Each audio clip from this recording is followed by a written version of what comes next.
Si Neva Israel, 25 taong gulang, ay isang spoiled brat at kaisa-isang apo ni Ricardo Israel, may-ari ng Israel Canning Company.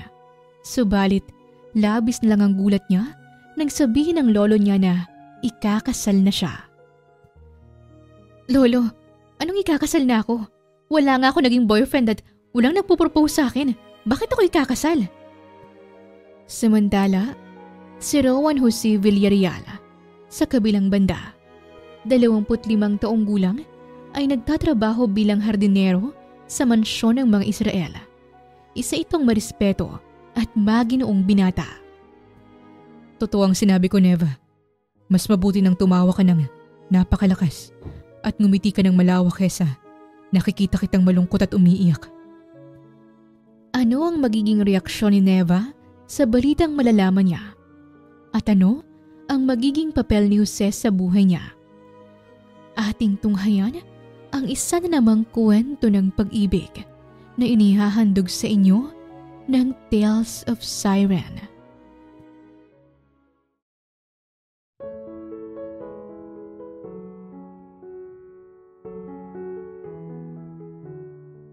V, dalian mo na nga dyan. Baka maabutan pa tayo ng lolo mo.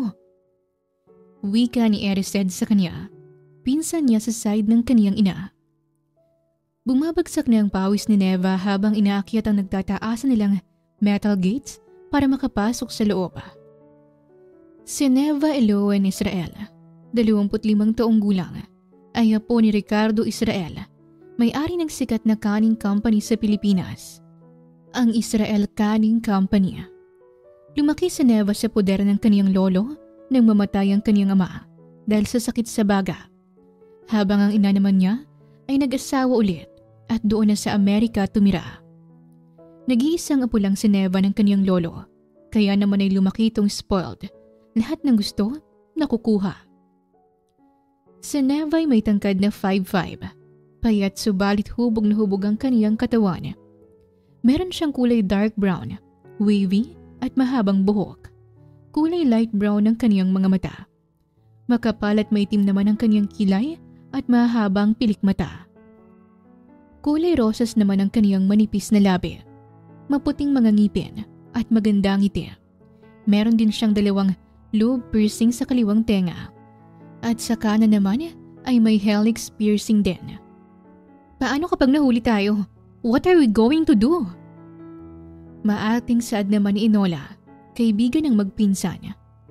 Naiirita namang tumingin si Neva sa mga ito habang nahihirapan pa siyang makababa. Pwede bang tumahimik muna kayo? Kita niyo namang nahihirapan ako dito eh. Frustrated na saad niya. Sino naman kasing hindi mahihirapan sa suot mo? Napasinghal si Neva habang tinitignan ang suot niya. Nakasuot siya ng sexing spaghetti top, maiksing skirt at naka-heels pa. Erised, tumahimik ka na nga lang dyan. Kung sana tinutulungan niyo na lang ako ni Inola. Oh God! Nahirapan na nga akong akyatin yan tapos magpapatulong ka pa sa amin. Hindi mo kami tinulungan kanina. Sagot ni Inola sa kanya. Napairap siya. Oo nga naman, spoiled brat club tayo eh. Sarkastiko niyang sabi. Konting hakbang na lang at makakababa na siya, subalit napatigil na lang siya nang makitang kanyang lolo Ricardo. Nakakunot ang noo nito habang tinitignan siya. Mabilis naman siyang tumalon at sumampa pa sa Bermuda. Neva! Saan kayo galing? Ano po? Bakit ang aga niyong nagising lolo? Malambing na tanong niya dito, subalit hindi pa rin nawalang pagkunot ng noo nito. Sagutin mo ang tanong ko. Saan kayo nanggaling? Lumunok si Neva sa sariling laway, tsaka niya sinali ng tingin sa 2 niyang kasama. Nakatikom ang bibig ni Erised habang si Inola naman ay nakayuko. Ano po, nag-jogging po kami. Oo, nag-jogging po, hindi ba girls? Pagsisinungaling niya, subalit ang totoo ay galing sila sa club at ngayong 5:00 lang sila nakauwi. Jogging? Na ganyan ang suot niyo? Pinagkrus na ni Ricardo ang mga braso nito habang pinagmamasdan silang tatlo. Hindi ako na-inform na Ganyan na palang sinusuot ng mga nagja-jogging. Sexy spaghetti top, bralette, backless top, at short skirts. Nakasuot pa kayo ng mga heels at hoop earrings. Napakagat ni Neva ang kaniyang labi habang nakatingin sa kaniyang lolo. Yes, lolo. Ito na po ang uso ngayon. Look how fashionable we are. May ligalig na sagot niya dito at umikot pa para ma-impress ang kaniyang lolo. Napamura na lang si Erised nang wala sa oras dahil sa pinagagawa niya. Akala niya'y mapapahanga niyang kaniyang lolo, subalit mas lumala pa ito. Really? Pero bakit mukhang hindi naman kayo pinagpawisan ng marami kung talagang nag-jogging kayo? Oh, of course we are. Natuyo lang siguro, lolo. Ngumiti pa siya dito subalit hindi kumbinsido ang kaniyang lolo. Bakit hindi na lang tayo mag-jogging ulit? Sasamahan ko kayo para naman mas maganda. Presente pa nito. Sabay namang nanlaki ang mga mata nilang tatlo habang nakatingin sa matanda. Napapailing pa si Enola habang si Erised naman ay parang iiyak na rin. No thanks, lolo. Okay na po kami. Magpapahinga na po kami. Bye. Neva, I insist. Isang lap lang naman.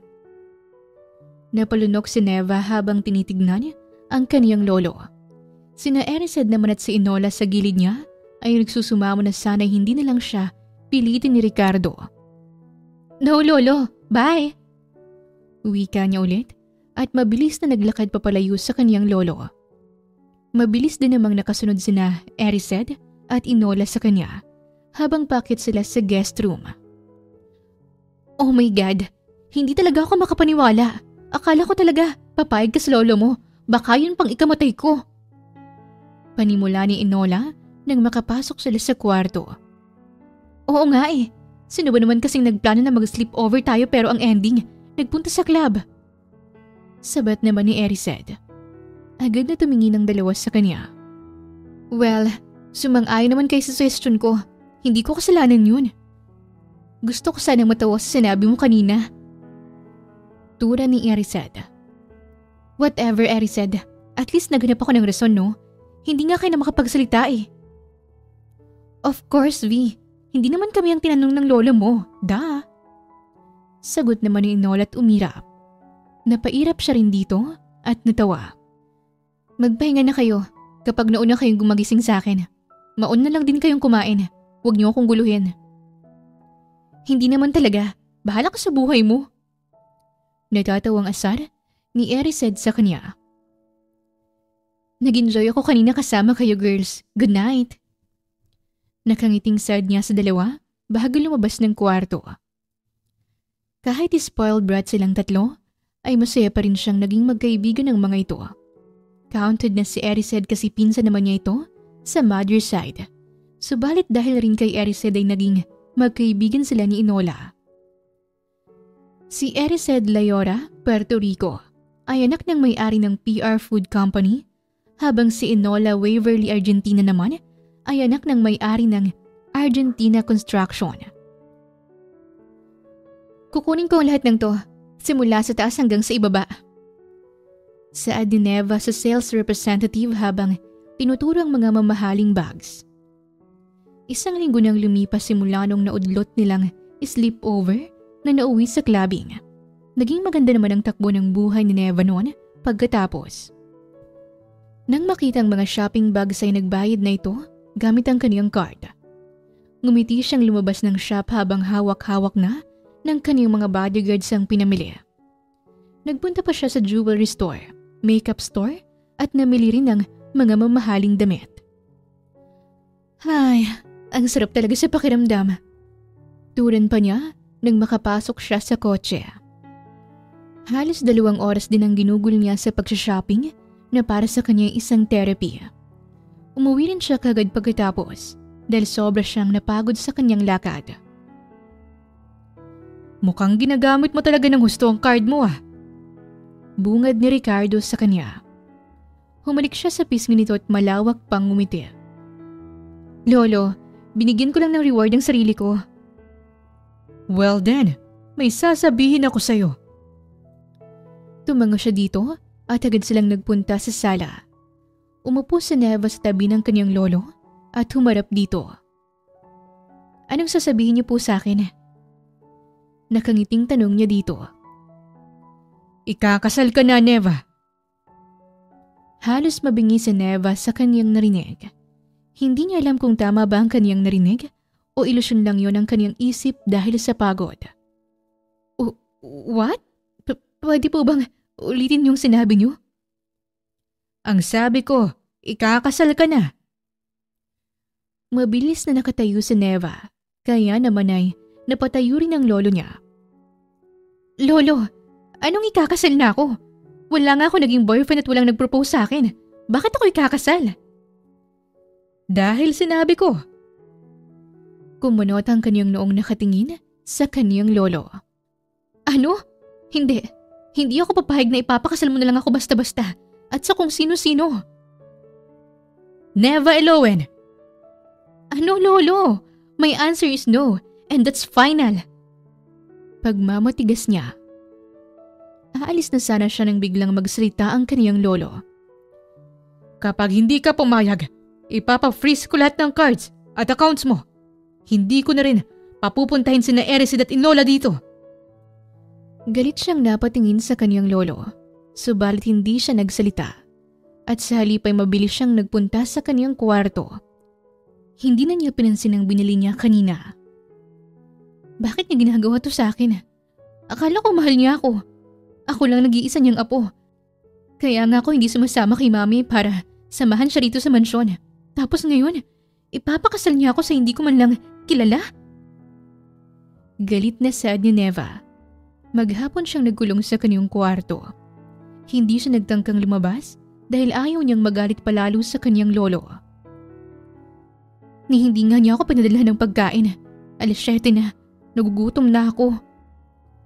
Wika pa niya habang nakahiga pa rin sa kama. Hinintay na lang ni Neva na mag-11 dahil alam niyang wala nang taong gising sa mga oras na yon. Dahan-dahan siyang lumabas sa kanyang kwarto at kagad na bumaba. Nagda-diet pa naman ako, pero sorry, gutom na talaga ako. Sambit niya nang buksan ng ref at kumuha ng pagkain. Subalit labis na lang ang sigaw niya nang makita ang isang matandang babae na nanlaki rin ng mga mata. Ah! Ah! Multo! Magnanakaw! Ah! Ma'am V, ikaw ba yan? Tanong ni Cora, isa sa mga kasambahay nila at nasa edad 50 na. Manang Cora, ginulat mo ako. Mas ako ang ginulat mo. Ano yung nasa mukha mo? Suiting mask. Wala bang kanto sa inyo? Sa bagay, hindi rin naman makinis ang mukha mo. So dry. Nagtanong lang naman ako sa'yo, ma'am. Hindi ko sinabing laitin mo ako. Sinabi ko lang ang totoo. Pero ano po yung dala nyo? Pagkain po ba? Maarte namang tumango si Neva sa kausap niya. Pasensya ka na, ma'am, at hindi ka man lang namin napadalhan ng pagkain. Utos po kasi ni Sir Ricardo. So, siyang nag-utos sa inyo na huwag akong padalhan ng pagkain? Kakasabi ko lang po, ma'am, paulit-ulit. Manang, ano ba? Wala man lang naglakas ng loob na bigyan ako kahit tubig lang? Ay sorry po, ma'am. Si Sir Ricardo kasi ang nagpapasweldo sa amin eh. Tinignan ng masama ni Neva si Manang Cora, habang ito naman ay napa-peace sign. Aakit na ako. Huwag mo sabihin kumuha ako ng pagkain ha. Tumango lang si Manang Cora, kaya umakit na siya pagkatapos. Ilang araw lang ang lumipas, ay nag-iisip pa rin si Neva tungkol sa sinabi ng kanyang lolo sa kanya. Hindi pa rin niya ito kinakausap, at umiiwas siya sa tuwing nakikita niya ito. Ano bang gagawin ko? Tanong niya sa sarili habang nakatingin sa bintana ng kaniyang kwarto. Tanaw na tanaw niya ang kanilang swimming pool, greenhouse at ang garden. Nanlaki ang mga mata niya at nagkaroon ng idea nang makita ang kanilang hardinero na si Jose na busy sa pagtatanim ng mga bulaklak. Kumuha siya ng papel at tinupi ito na parang maliit na donut. Mabilis rin siyang nakababa at pinuntahan si Jose sa garden. Nakasuot ito ng puting kamesa di chino at rata na sombrero, habang ang mga kamay naman nito ay puno ng lupa. Si Rowan Jose Villarreal ay 6 na taong hardinero nila Neva at ito'y 25 taong gulang na. Si Jose ay may tangkad na 5'8", makisig at matipuno. Kayumanggi ang kaniyang balat, subalit mapuputi ang kaniyang mga ngipin na para bang kasing puti ng niebe. Malalim din ang kaniyang dimples na sobrang nakaka-attract. Makapal ang kaniyang kilay at mahaba rin ang kaniyang mga pilik mata. Meron siyang kulay brown na mga mata at medyo mahaba rin ang kaniyang buhok dahil minsan lang niya itong gupitan. Umiigting ang kaniyang mga panga at klarong-klarong ugat sa kaniyang mga kamay. Labis na lang ang kaniyang gulat nang makitang papalapit si Neva sa kanya. "Jose, pakasalan mo ko." Bungad pa nito at lumuhod sa harap niya. Gulat pa rin ang namumutawi sa mukha niya, lalo na nung biglang sinuot ni Neva sa kanyang daliri ang singsing na gawa sa papel dahil hindi pa siya sumasagot. "Ew! Ang dumi naman ng kamay mo." Komento pa nito, tsaka itong ngumiti sa kanya. "Teka, oh my God, dumi ba yan ang kabayo?" Dagdag pa nito habang tinuturo ang kamay niya. Tumango naman siya dito, dahilan para manlaki ang kaniyang mga mata. "Talaga? Nakahawak ako ng dumi ng kabayo?" Maarting wika nito. Hindi pa rin makapaniwala si Jose na sa loob ng 6 na taon ay nandito si Neva sa harap niya at kinakausap siya. Higit sa lahat, nagpo-propose pa sa kanya. "Anyway, mamayang gabi, ipapakilala kita kay Lolo bilang mapapangsawa ko. Magsuot ka naman ng mas nakakaayang damit, okay?" Magsasalita na sana siya nang biglang nawala ng balanse si Neva sa hindi malamang dahilan. At bago pa man sumampa ang katawan nito sa damo, ay mabilis niya itong inalalayan at nahawakan. Napatitig si Neva sa mga mata niya at maging siya'y ganun din ang ginawa. Akala niya kung ano nang nangyayari nang mabilis na tumayo si Neva. "Oh my God! Hinawakan mo ko na may dumi ng kabayo ang kamay mo. Nakakaiyak! Mas pipiliin ko pang mahiga sa damo kaysa magkaroon ng dumi ng kabayong Chanel na damit ko." Usal pa nito. Maarte pa nitong pinagpagan ang damit nito at humarap sa kanya. "Pero salamat pa rin. Basta yung sinabi ko ha. Samahan mo ko mamaya sa hapunan." Sambit nito at umalis na. Nakatayo at hindi makagalaw si Jose habang tinitignan si Neva papalayo sa kanya. Hanggang sa nawala na ito sa kaniyang paningin. Yumuko siya at pinagmasdan ng papel na singsing sa daliri niya. "Totoo ba ang nangyari kanina? Nag-propose siya sa akin at sinuot ang singsing na to sa daliri ko. Hindi ko naman siya sinagot." Wala sa wisyong tanong ni Jose sa kanyang sarili. Ngunit palihim din siyang napangiti at pinagpatuloy ng kanyang pagtatanim ng bulaklak. Sa Neva sa kawilang banda, nang makabalik sa loob ng mansyon, ay saktong nakita niya ang kanyang lolo. "Lolo, may ipapakilala ko sa iyo mamayang dinner." Kumunot naman ang noo ni Ricardo habang nakatingin ito sa kanya. "Sinong ipapakilala mo sa akin?" "Ang mapapangasawa ko." Diretsong sagot niya at umakyat na patungo sa kaniyang kwarto. Malawak ang ngiti niyang humiga sa kanyang kama dahil sa ginawa niya kanina. "Kung ikakasal naman ako, doon na lang sa taong kilala ko at nakikita ko. Hulog ka talaga ng langit, Jose." Saad niya sa kaniyang sarili. Nang maghapon ay naghanda na si Neva para sa gagawin niya. "Hindi naman ako kinakabahan." "Well, bakit ako kakabahan? Ako lang naman si Neva Elowen Israel. Wala akong dapat ikatakot." Saad niya sa sarili habang nakatingin sa kanyang refleksyon sa salamin. Ngumiti pa siya sa salamin bago lumabas ng kanyang kwarto. Nang bumaba siya, doon niya nakita si Jose. Nakasuot yun ng puting long sleeves, itim na sinturon at itim na slacks. Nagulat siya dahil yun ang unang beses na makita niya itong nakaayos. Gwapo naman pala siya. Sambit niya. Nahihiya namang nakatingin si Jose sa kanya at kinakamot pa ang kaniyang buhok. Bakit mo ba kinakamot ang buhok mo? May dandruff ka ba? Tanong niya nang makalapit siya dito. Wala po ma'am. Good, dahil ayaw ko sa lalaking maraming balakubak. Teka, patingin nga. Wika niya at tiningnan ang buhok ni Jose. Wala nga, clear. Tara na, alam kong naghihintay na si Lolo sa dining table. Tumango lang si Jose at nakasunod lang ito sa kanya. Hindi gaanong kalapit ang distansya nila. Nang makarating sila sa dining room, doon nila nakita si Ricardo na nakakunot ang noo habang tinitignan sila ni Jose. Lolo, si Jose, ang fiancé ko. Magpapakasal ako sa kanya. Buong tapang at maotoridad na wika ni Neva habang nakaharap sa kaniyang lolo.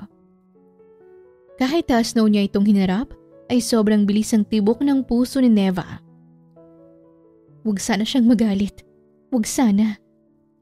Sumamo niya sa isipan. Talaga? That's good. Masaya ako sa sinabi mo, apo. Nakita niyang malawak na ngumiti ang kaniyang lolo habang nakatingin sa kanilang dalawa ni Jose. Umupo na kayo at kumain muna tayo. Dagdag pa nito. Naguguluhang umupo si Neva sa tabi ng kaniyang lolo habang si Jose naman ay nasa tapat niya, katabi rin ng kaniyang lolo. Hindi ka... Napahinto si Neva nang itaas ni Ricardo ang kaniyang kamay. Kumain muna tayo, Neva. Mamaya ng diskusyon. Maotoridad na sad niya, kaya naman ay tumango siya. Hindi naman siya galit, di ba? Kasi ang laki ng ngiti niya. Pero bakit? Bakit ganun lang ang kalaki ang ngiti ni Lolo? Tanong ni Neva sa kaniyang isipan. Habang kumakain ay hindi niya maiwasang mapatingin kay Jose. Sa katunayan, ay ito ang unang beses na kinausap niya ito sa loob ng 6 na taon nitong pagtatrabaho bilang hardinero sa mansyon. Ngayon natapos na tayong kumain. Magdidiskusyon na tayo. Tumango si Ricardo sa kanya at ngumiti. Hindi ka galit? Hindi nga, apo. Kita mo naman ang lawak ng mga ngiti ko. Kumunot ang noo niya sa kanyang lolo habang si Jose naman ay nakatingin lang sa kanila. Kaya nga bakit? Dahil ang taong ipapakasal ko sa'yo ay si Jose. Mas lalong kumunot ang noo ni Neva sa narinig at hindi makapaniwala. What? Bakit? Paano? Pinaglalaroan niyo ba ako? Bakit naman kita paglalaroan, iha? Ewan! Hindi ko na lang itutuloy ang pagpapakasal ko kay Jose. Hindi mo na pwedeng bawiin ang sinabi mo. And besides, na-record ko ang sinabi mo kanina. Sagot ni Ricardo sa kanya at pinakita sa cellphone at plinay ang record. Ano? Hindi ako makapaniwala, Lolo. Ako rin. Binabawi mo ang sinasabi mo, Neva. Pero hindi na pwede. May ebidensya na ako sa'yo. Kinuyom ni Neva ang kaniyang kamay at parang lalabas na ang usok sa kaniyang ilong. Hindi niya akalaing naisahan siya nito. Naisahan mo ko nung sinabi mong nang mag-i-sleep over kayo ni na Erised at Inola. Pero nagpunta naman pala kayo sa club. Ngayon, naisahan kita. Nangaasar na saad nito sa kanya. Mabilis na tumayo si Neva, tsaka siya lumapit kay Jose. Hinawakan niyang pulsuhan nito at galit na kinaladkad sa labas ng mansyon at nagpunta sila sa may garden. Nakakainis! Wika ni Neva matapos niyang bitawan ang pulsuhan ni Jose. Gusto niyang magalit sa binata, subalit nang tignan niyang mga mata nito, para siyang minamagnet sa mga titig nito. Bakit ganito siyang makatingin sa akin? Para akong nangihina. Turan niya sa isipan. Pumikit siya at umiling. Pagkatapos ng ilang segundo, ay binukas niya ang kaniyang mga mata. Dahil naisahan ako ni Lolo, magpapakasal tayo. Pero pagkatapos ng 3 buwan ay mag-aanal tayo at ipapalabas natin na hindi naging magandang pagsasama natin. Ayos ba? O pwede namang mamabae ka. Hindi ko po kayang mababae kung may asawa na po ako, ma'am. Napairap si Neva. Masyado ka namang inosente kung ganun. Pero sa tingin mo, sapat na ba ang 3 buwan? Gawin na lang kaya nating 2 buwan o 1 buwan na lang. Suwestyon pa niya. 3 buwan na lang po, ma'am. Yun ang una mong sinabi eh. Katulad ka rin pala ni Lolo. Pero sige, kakausapin ko siya tungkol sa kasal natin. Tumango lang si Jose sa kanya. Aalis na sana siya subalit napahinto siya at hinarap ulit ang binata. Bakit hindi mo tinanggal yung papel na singsing? Natatawang tanong niya. Bakit ko naman tatanggalin eh? Ikaw ang nagbigay nito. Napatulala si Neva habang nakatingin kay Jose. Hindi niya alam kung bakit bigla na lang bumilis ang tibok ng kaniyang puso sa sinabi nito. Hindi naman yan mahalaga. Siguro para sa'yo. Pero para sa akin, oo, mahalaga ito. Mas lalang bumilis ang tibok ng kaniyang puso sa hindi malamang dahilan. Naramdaman din niyang umiinit ang kaniyang pisngi. Bakit ko nararamdaman to? Hindi ako madadala sa mga salita niya. Ang dami mong sinasabi. Papasok na ako sa loob. Mag-ingat ka at salamat sa masarap na hapunan. Mas binilisan pa ni Neva ang paglalakad nang iwan niya si Jose sa garden. Hindi niya alam bakit nanlalambot siya sa mga sinasabi nito. Wala lang naman ang sinabi niya, di ba? Siyempre, amo niya ako kaya ganun siya makapagsalita. Wala nang iba. Kumbinsin niya sa sarili. Ma'am, ayos lang po ba kayo? Biglang tanong ni Cora sa kanya, kaya naman ay nagulat siya. Manang, bakit ka ba sumusulpot kahit saan? Multo ka ba? Grabe ka naman, ma'am. Ikaw nga tong nakikita kong kinakausap ang sarili eh. Pero ma'am, makikimartis na po ako sa inyo ha. Magpapakasal daw po kayo ni Jose. Kailan na po kayo magkarelasyon? Tumaas ang kilay ni Neva sa tanong ni Manang Cora. Anong Marites? Cora naman ang pangalan mo ah. Hindi Marites. Eto naman si ma'am. Hindi naman po kayo bobo, hindi ba? Marites po, meaning makikichismis. Ah, yun ba yun? Sorry, hindi ako updated. Pero bakit mo naman natanong? Ang bilis kumalat ng balita, parang virus. Alam niyo naman po ang ibang mga kasambahay dito. Mga Marites din? Wika niya tumawa. Para ka namang praning, ma'am. Bigla ka nalang tumatawa.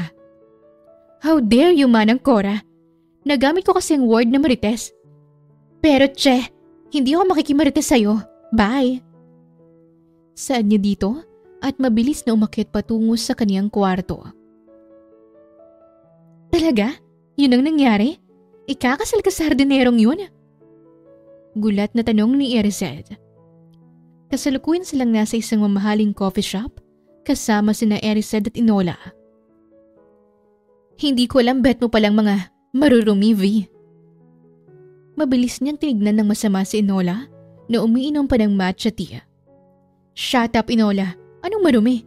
Hindi naman marumi si Jose. Wow, pinagtatanggol niya. Asar ni Inola sa kanya. Pero V, sure ka na ba sa desisyon mo?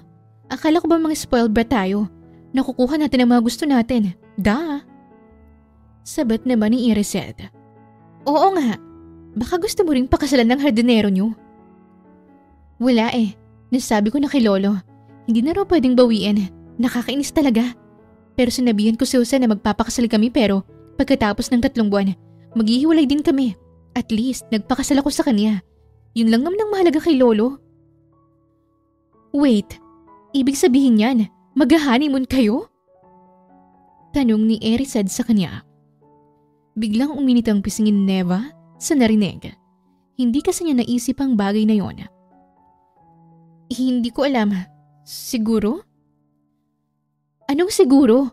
V, ibibigay mo lang yung V-card mo sa lalaking mahal mo. Matigas na saad ni Inola. Ito naman si Manang.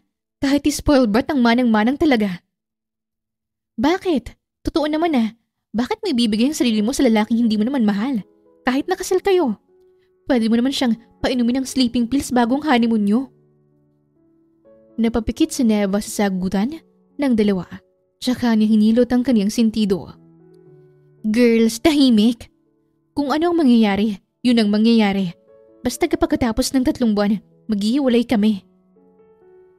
Hindi na nagsalita ang dalawa pagkatapos niyang magsalita at pinagpatuloy na lang nila ang pag-uusap sa ibang bagay. Gusto ko po ng private wedding, Lolo. Ikaw, ako, si Jose. At sina Ericid at Inola lang ang dadalo ng kasal.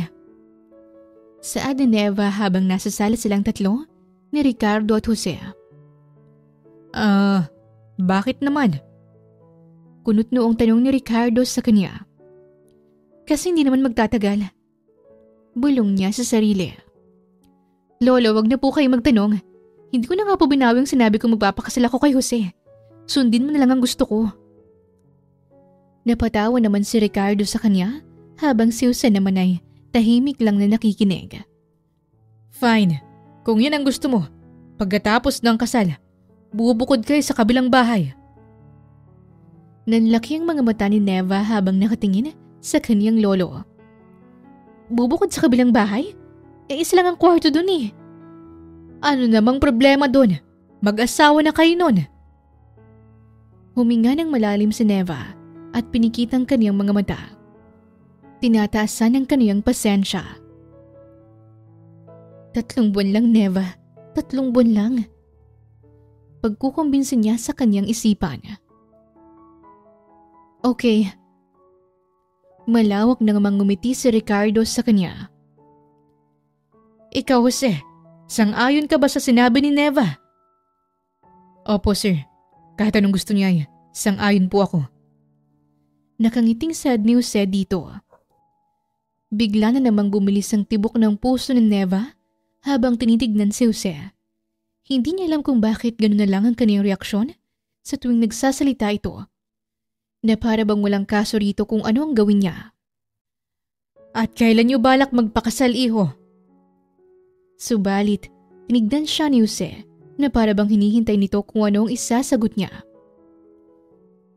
Ako bang pinagdidesisyon niya? Tanong niya sa kanyang isipan. As soon as possible, Lolo.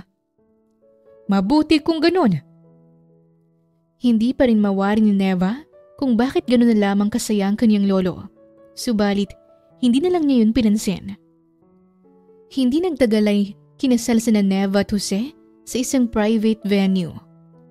At gaya ng sabi ni Neva, ay tanging sina Ricardo, Ericid at Inola lang ang kanilang bisita. Ang tagal naman matapos nito. Turan pa niya habang nasa altar na't kasama si Jose sa tabi niya. By the power vested in me, I now pronounce you as husband and wife. You may now kiss the bride. Anunsyo ng pare. Nanlaki ang mga mata ni Neva dahil hindi niya na-briefing si Jose tungkol dito. Dahan-dahang inangat ni Jose ang belong suot niya at gulat itong tinignan. Nakagat niya ang kaniyang ibabang labi at umiling pa kay Jose. Subalit huli na nang hanahawakan ni Jose ang kaniyang magkabilang pisngi at hinalikan siya sa labi. Mabilis siyang pumikit nang maramdaman ang malambot na labi ni Jose.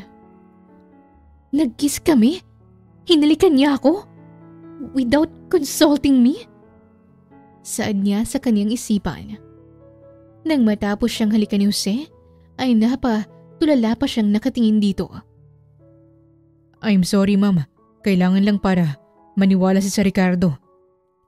Bulong nito sa kanya. Nagulat naman siya sa kanyang sarili nang hilahin niya si Jose papalapit sa kanya at muling hinalikan ng labi. Nanlaki ang mga mata ni Jose habang siya naman ay nakapikit.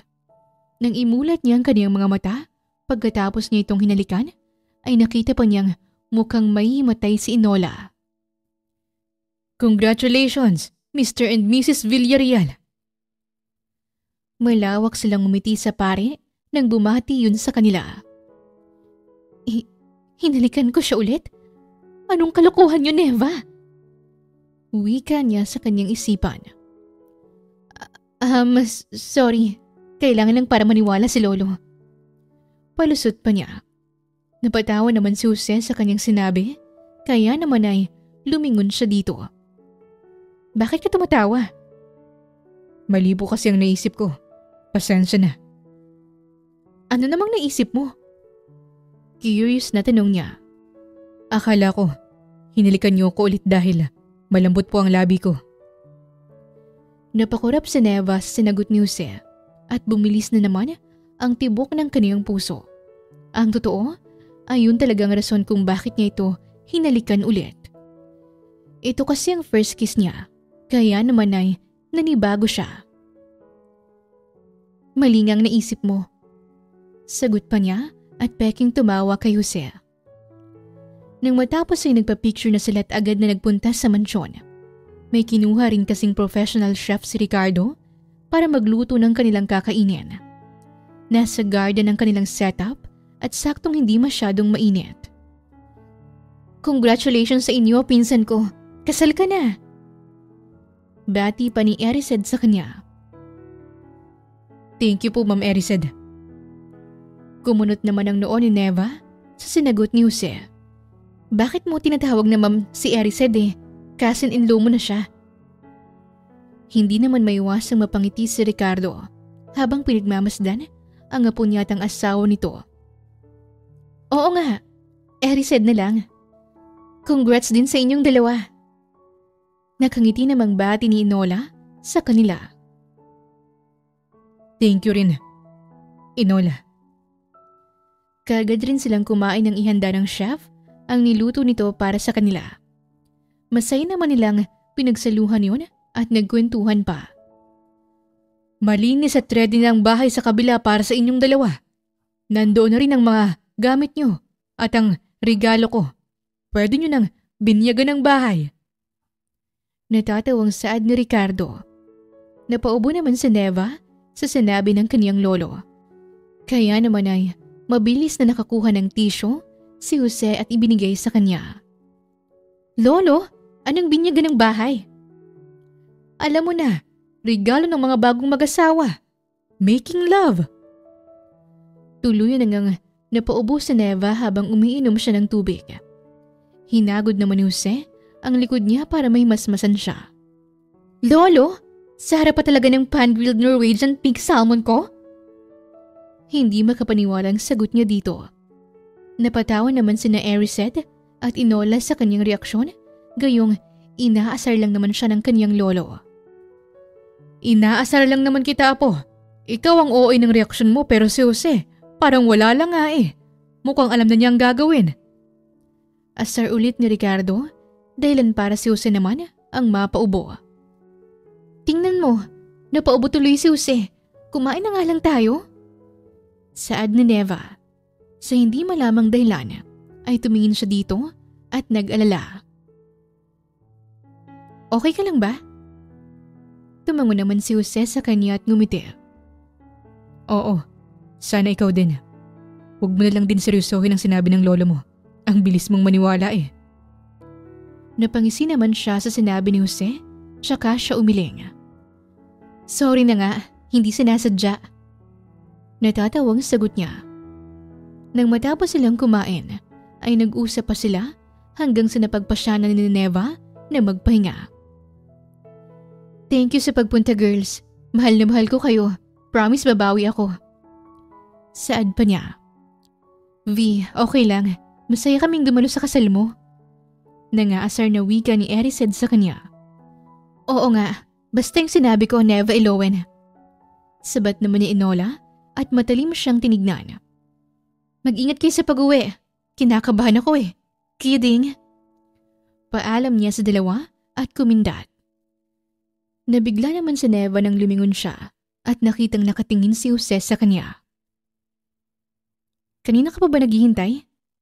Hinihintay mo ako? Oo. Bakit mo naman ako hinintay? Pwede namang mauna ka na lang sa kabila. Handa naman ako maghintay sa'yo kahit gaano pa katagal. At isa pa, gusto ko ring magkasama tayong magpunta sa kabilang bahay. Napakagat si Neva sa kanyang labi, tsaka siya napatingin kay Jose. Hindi niya alam subalit nakaramdam na naman siya ng kakaiba sa kanyang dibdib. Ganun ba? Ano ka ba naman? Huwag mo sabihin ang ignorante mo. Natatawang sad ni Neva kahit ang totoo ay kinakabahan siya. Hindi na sila nagpaalam kay Ricardo dahil nagpapahinga na ito. Lumabas sila sa labas ng gate at doon ay nakaparadang mamahaling sasakyan ni Neva. Akmang papasok na sana siya sa driver's seat subalit hinawakan ni Jose ang kamay niya. Ako nang magmamaneho. Napakurap siya, tsaka niya tinignan ang kamay nitong nakahawak sa kamay niya. Hindi ko alam na marunong ka palang magmaneho ng kotse. Nasurpresa ba kita? Wala sa wisyong umiling si Neva. Hindi naman. Hindi ko lang siguro alam na nagmamaneho ka rin pala bukod sa pagtatanim ng mga bulaklak sardina. Hindi na sumagot si Jose sa kanya at sa halip ay iginiya siya nito sa kabilang pintuan habang hawak-hawak pa rin ang kamay niya. Pinagbuksan siya ni Jose ng pinto ng sasakyan tsaka siya maingat na pinasakay. Nakahawak pa ang kamay nito sa uluhan para hindi siya mauntog. 3 buwan lang, Neva. Hindi mo dapat maramdaman to. Hindi ka dapat kiligin. Saad niya sa sarili.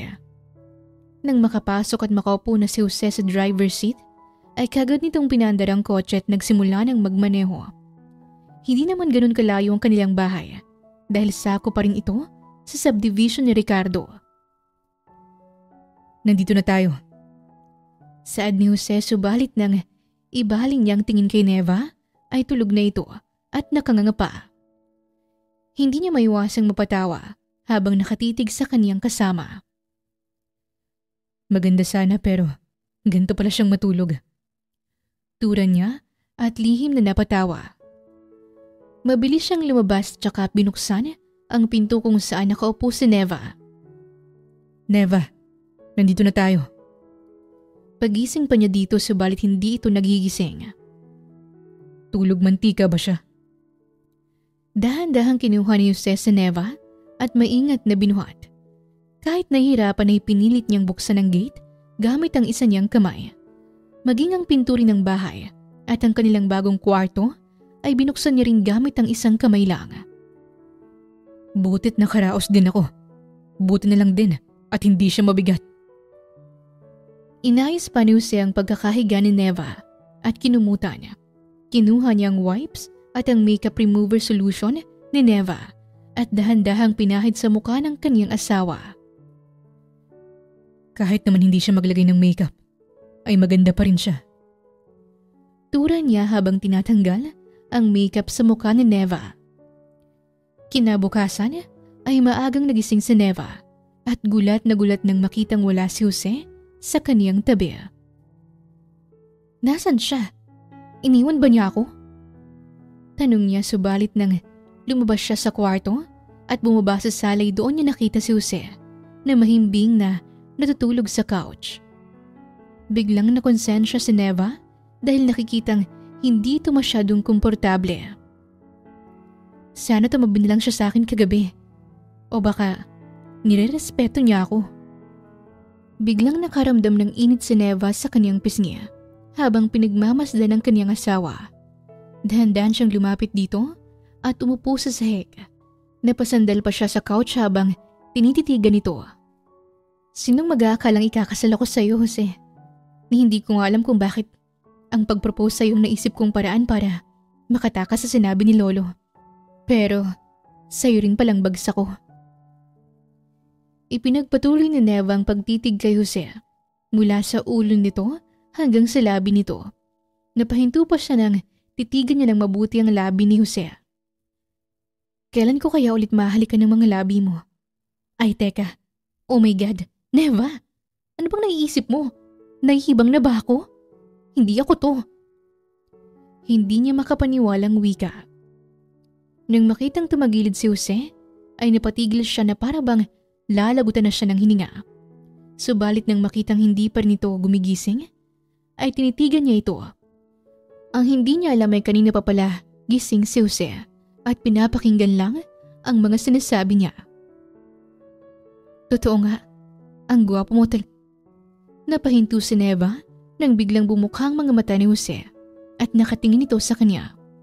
Biglang kumabog ng mabilis ang tibok ng kaniyang puso habang nararamdaman niyang umiinit ang kaniyang mga pisngi. Gising ka na pala. Sana'y ginising mo ko. Saad pa ni Jose pagkatapos niyang bumangon. Napalayo si Neva dito at saka siya tumayo. Bakit hindi ka natulog sa kwarto? Baka kung ano pang isipin mo sa akin dahil hinayaan lang kitang matulog dito sa sala. Ayoko rin namang magulat ka kapag nagising ka at ako ang katabi mo. Maghihintay lang ako kung kailan mo sasabihin na pwede akong matulog sa kwarto.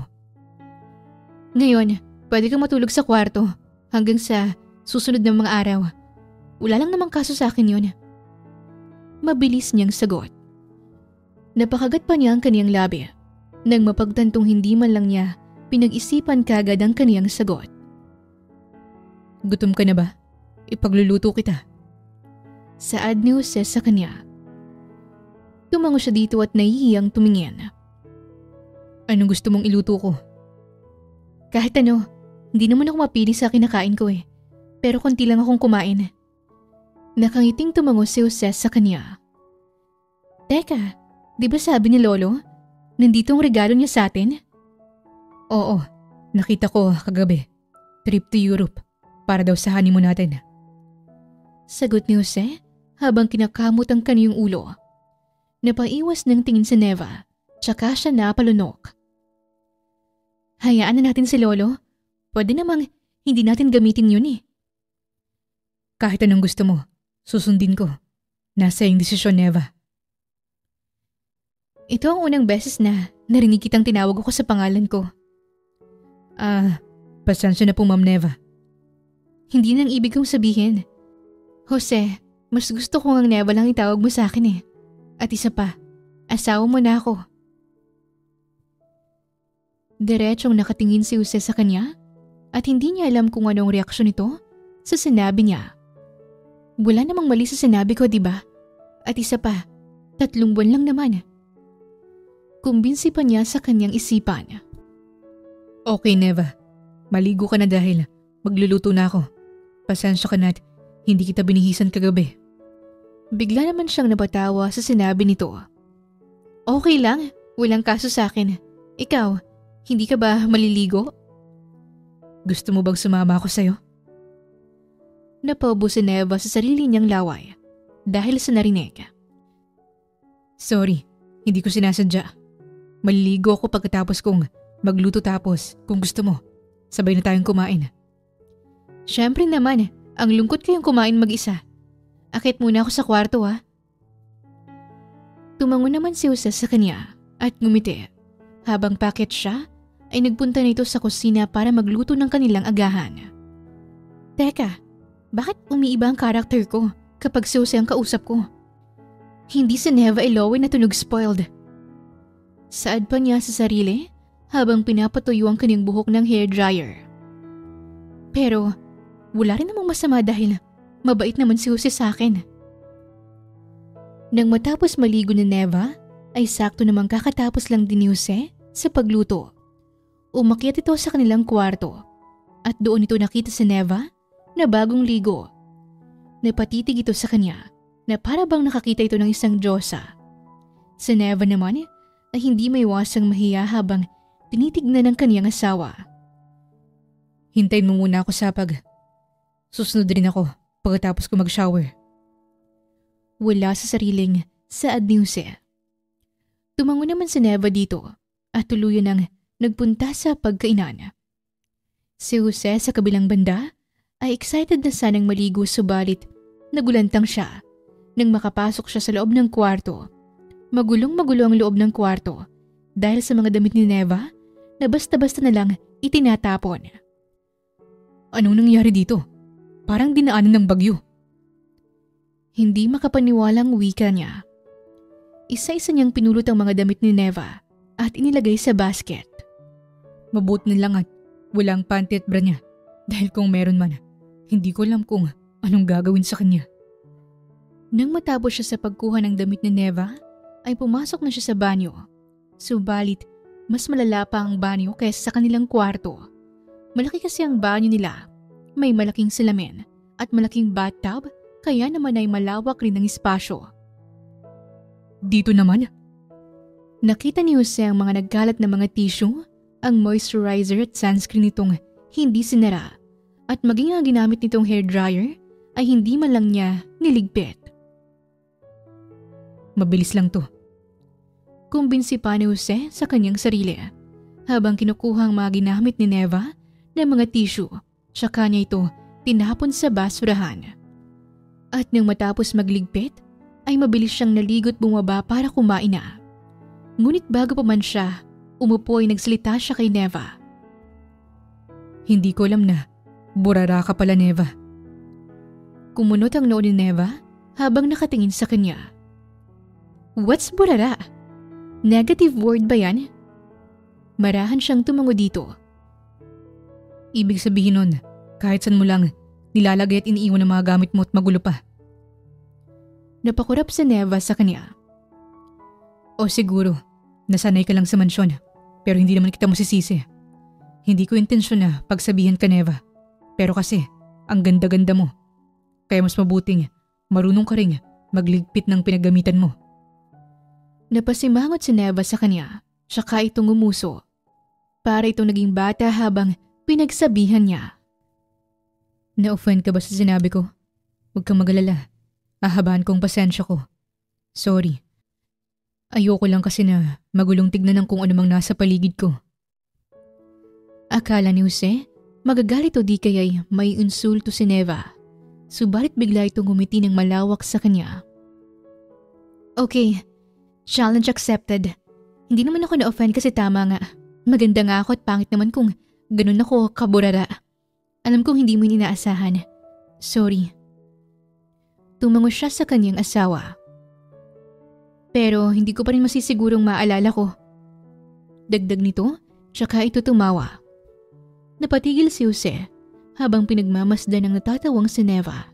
Subalit bigla itong napatigil nang maubo ito. Ayos ka lang ba? Nag-aalalang tanong niya dito. Sunod-sunod naman ang tango ni Neva sa kanya, tsaka ito tipid na ngumiti. Tara na, kumain na tayo.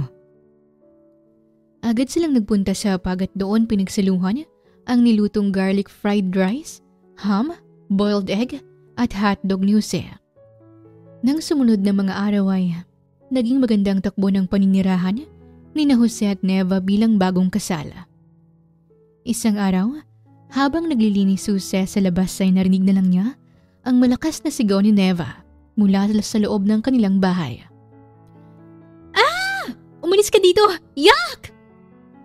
Dinig niyang sigaw nito, kaya naman ay mabilis siyang nakapasok sa loob. Doon niya nakita si Neva na umiiyak. Hawak-hawak ang insect repellent. Subalit, nagtaka siya kung bakit merong mangkok sa sahig at parang gamit ito sa pagtakip ng kung anong bagay. Anong nangyari? Okay ka lang ba? Bakit ka umiiyak? Nag-aalalang tanong niya nang lapitan siya ni Neva. May ipis! Mangiyak-ngiyak na sagot nito sa kanya. Nakahinga naman ang maluwag si Jose nang malamang yun lang naman pala ang dahilan kung bakit nagsisisigaw si Neva. Kita mo naman na may hawak akong insect repellent pero natatakot akong buksan ng mangkok. Nandyan kasi yung ipis at baka lumipad pa papunta sa akin. Kinuha ni Jose ang insect repellent mula kay Neva. Tsaka niya dahan-dahang kinuha ang mangkok. Bumulaga sa kanilang dalawang ipis. At mangi-sprayin sana niya yun, subalit lumipad ang isa. Malakas ulit na napasigaw si Neva. Nanlaki na lang ang mga mata niya nang makita ang ipis sa may uluhan ng kaniyang asawa. Huwag kang gumalaw. Utos pa niya. Namumutla na si Neva habang nakatitig sa kanya. Bakit hindi ako pwedeng gumalaw? Nasaan ang ipis? Saan nagpunta? Lumipad ang isa, Jose! Nagpapanik na saad nito. Alam ko, kaya huwag kang gumalaw at kumalma ka lang, okay? Bakit? Will you please tell me, Jose? At isa pa, bakit ka nakatingin sa itaas, sa ulo ko? Huwag mo sabihin nasa ulo ang ipis. Mabagal na tumango si Jose kay Neva. Kaya naman, nanlaki rin ang mga mata nito para itong na-estatwa. Jose, help me! Mamamatay talaga ako! Alam mo bang ang dumi-dumi ng ipis? Kung saan-saan sila nagpupunta? Sa basurahan, sa mga dumi ng mga hayop? Oh God! Please tanggalin mo to. Pagmamakaawa nito. Dahan-dahang lumapit si Jose kay Neva habang nakatutok ang insect repellent sa may ulo nito. Pumikit ka! Sigaw niya bago isprayan ng insect repellent ang ipis. Parang naging bato si Neva nang hawakan nito ni Jose.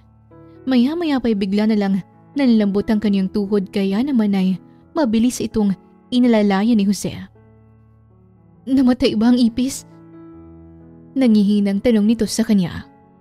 Nang tignan ni Jose ang likod ni Neva, ay doon niya nakita ang ipis na wala ng buhay. Oo, Neva. Patay ng ipis. Nagulat naman siya nang bigla itong umiyak ulit. Mabilis niya itong tinignan at tinanong. Bakit? Anong nangyari? Wala nang ipis at hindi na babalik yung isa. Ipapadisinfect natin ang buong bahay at ipapalinis na rin. Hindi ako makapaniwalang dumapo ang ipis sa ulo ko. Nakakadiri. Kahit kailan, hindi dumapo ang langaw at kahit ang lamok sa akin pero ipis. Pwede namang sa ulo mo na lang yung dumapo eh. Mangiyak-ngiyak na sagot ni Neva. Dahilan para mapailing at mapatawa ng mahina si Jose. Oo nga eh. Sana sa buhok ko na lang dumapo kaysa sa mahaba, mabango at shiny mong buhok.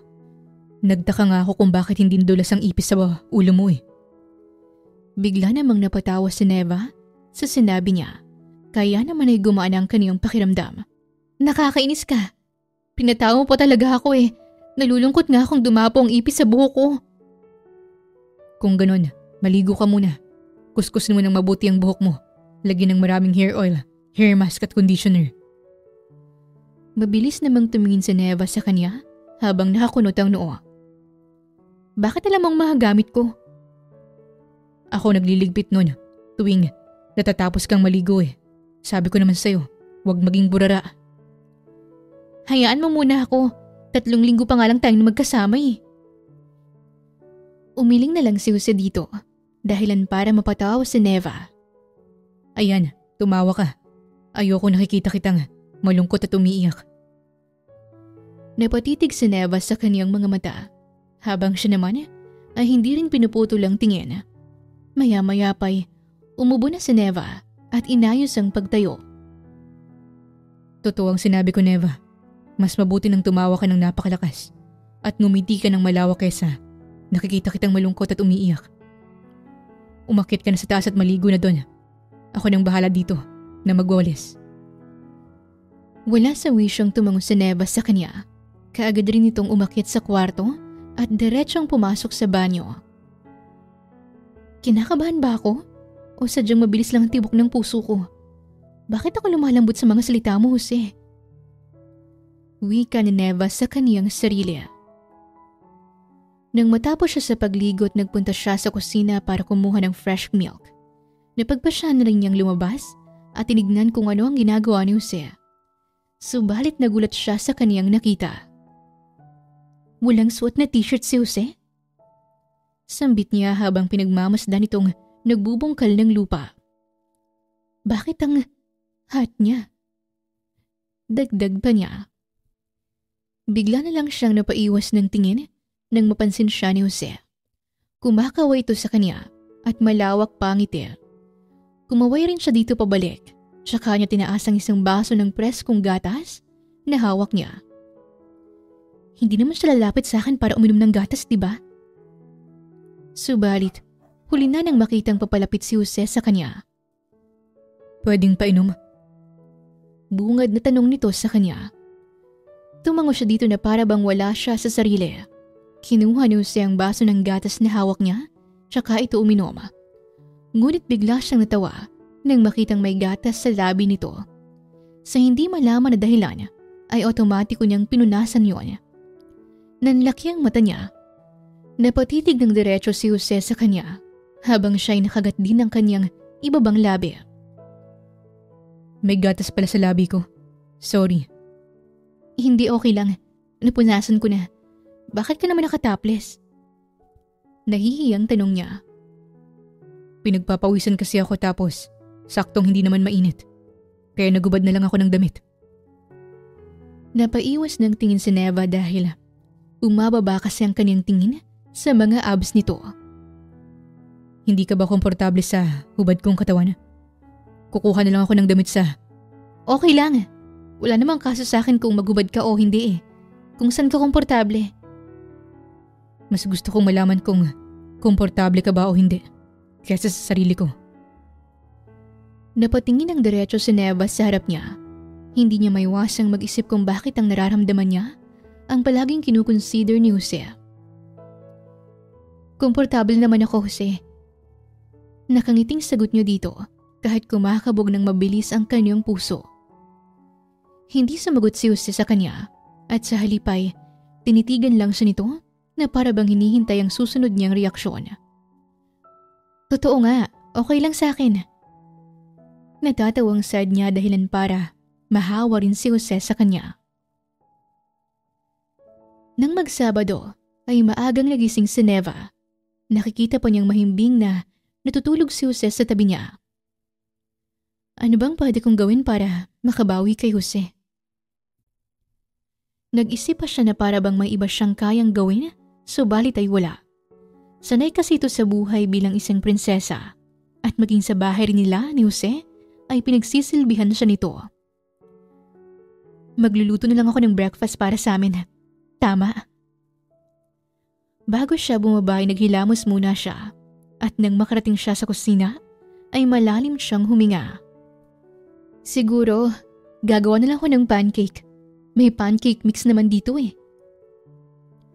Kaagad niyang kinuha ang pancake mix at iba pang gagamitin sa cupboard. Naging mabilis ang paghalo niya sa pancake mix. Naghiwa na nga siya ng strawberry, nilalagay niya bilang topping sa pancake. Kumuha siya ng frying pan at kagading inion ang electric stove. Ilagay ang frying pan sa electric stove. Turan pa niya. Maya-maya pa'y bigla na lang siyang nagpunta sa sala para buksan sana ang TV.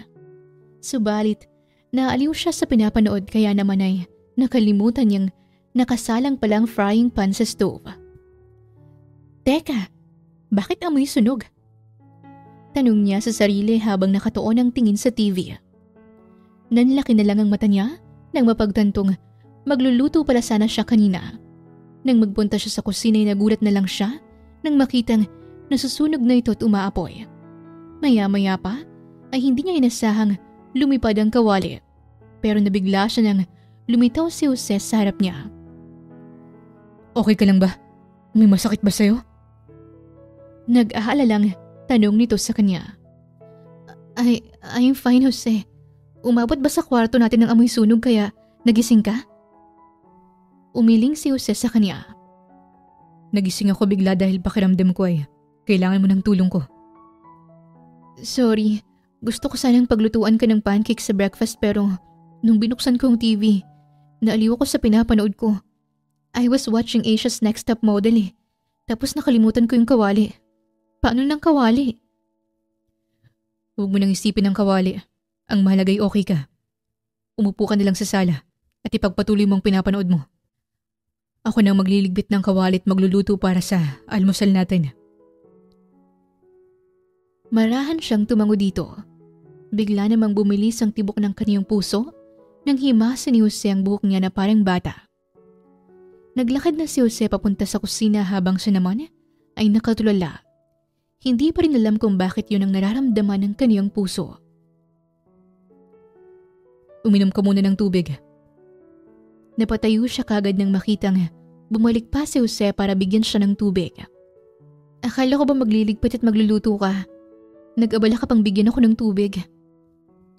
Nahihiyang wika niya habang kinukuha ang basong tubig na inabot ni Jose sa kanya. Kahit kailan, hindi ka magiging abala sa akin, Neva. Diretsong sagot nito sa kanya. Napaubo siya sa sinabi ni Jose at nagkunwaring hindi apektado dito. Baka ma-fall ka sa akin ha. Isang buwan pa lang tayong kasal. Biro pa niya kay Jose, tsaka siya kinabahang tumawa. Malagkit kasi ang tingin nito sa kanya, kaya naman ay bumilis na naman ang tibok ng kaniyang puso. Magagalit ka ba kapag nangyari yun? Napatingin siya ng diretso kay Jose at napalunok sa kaniyang laway. Hindi niya alam subalit pakiramdam niya ay seryosong seryoso si Jose sa sinabi nito. Bakit naman ako magagalit? Siyempre, ako na to eh. Natatawang sagot niya. Napangisi naman si Jose sa kanya, kaya naman ay umayo siya ng tayo. Tatawagin na lang kita kapag handa na ang almusal. Nakangiting sambit ni Jose sa kanya, tsaka itong ngumiti. Naiwan siyang nakatulala. Pilit pinoproseso kung anong pahiwatig ni Jose sa pagngisi nito sa kanya. Bakit parang ako yatang mapafall sa kanya? Wala sa wisyong saad niya sa sarili. Nagising si Neva mula sa mahimbing niyang siesta at nang tignan niya ang labas ng bintana ay doon niya nakita si Jose na naglalagay ng fertilizer sa lupa. Bumaba siya at lumabas para lapitan si Jose. Kumusta ang tulog mo? Ayos naman. Ikaw, hindi ka ba natulog kanina? Umiling si Jose sa kanya at ngumiti. Nagbasa lang ako kanina hanggang sa hindi na masyadong mainit at dito ko na pinagtuunan ng pansin ng atensyon ko. Hindi ka ba napapagod? Curious na tanong ni Neva. Hindi ako nakakaramdam ng pagod kasi alam kong nandyan ka. Nakangiting sagot nito sa kanya. Naramdaman ni Neva na biglang uminit ang kaniyang pisngi. Kaya naman ay umiwas siya ng tingin kay Jose. Narinig pa niyang mahina itong tumawa, kaya binalingan niya ito ng tingin ulit. Pumasok ka muna sa loob. Baka gusto mong manood ulit ng Asia's Next Top Model. Wala pa palang bagong season nun, no? Kumunot ang noo ni Neva. Bakit alam mo? Oo, last season lang ang pinapanood ko. Nanood ako para malaman ko kung bakit mo yun gusto. Nakangiting sagot nito sa kanya. Parang kumuwala sa hawlang puso ni Neva dahil sa sobrang bilis ng pagtibok nito. Hindi niya lamang sasabihin. Para siyang napipi dahil tanging ang pagtitig lang niya ang nagawa niya rito. Tutulong ako sa'yo. Tutulong ako dito. Sigurado ka ba? Hindi mo naman branding to. At isa pa, hindi mo dapat ipilit ang sarili mo. Mahinahong sambit ni Jose. Hindi, gusto ko. I want to try new things. Kaysa naman, mamatay akong hindi ko nasusubukan to. Nakita niyang biglang umigting ang panga ni Jose, kaya kumunot ang noo niya. May mali ba akong nasabi? Hindi ko lang nagustuhan ang sinabi mong mamamatay ka. Diretso siyang napatingin kay Jose na siyang nakatitig rin sa kanya. Puno ng pag-alala ang pagtitig nito kaya naman hindi niya maiwasang makagat ang kanyang labi. Sorry, hindi na mag-ulit. At isa pa, ayoko pang mamatay no, over my sexy body. Biro pa niya. Nang makitang tumawa si Jose na patawa na rin siya. Sige na, tutulong ako sa pagtatanim mo. Nasaan ang gloves? Hindi mo kailangan ng gloves. Nanlaki ang mga mata niya. Ano? Bakit naman? Hawak tayo sa lupa. Kaya nga pero, mas magandang maramdaman mo ang lupa kapag nagtatanim ka. Napalunok si Neva. Gusto mo niyang mag-inarte, subalit gusto rin niyang ma-impress si Jose sa kanya. Okay, hindi na ako mag-gloves. Matapang na sagot niya. Napangiti naman si Jose sa sinabi niya at may binigay na mga buto. Anong gagawin ko dito? Ibudbud mo lang sa lupa. Ang dali lang pala. Binudbud ni Neva ang maliliit na butong binigay ni Jose sa lupa. Tapos, ano nang susunod na gagawin? Takpan na natin ng lupa ang mga buto. Yumuko si Jose kaya naman sinundan niya ito. Kumuha si Jose ng lupa at maging siya ay kumuha rin. Oh my God! May hawak akong lupa at mukhang maputik to mamaya. Wika pa niya dahilan para mapatawa si Jose.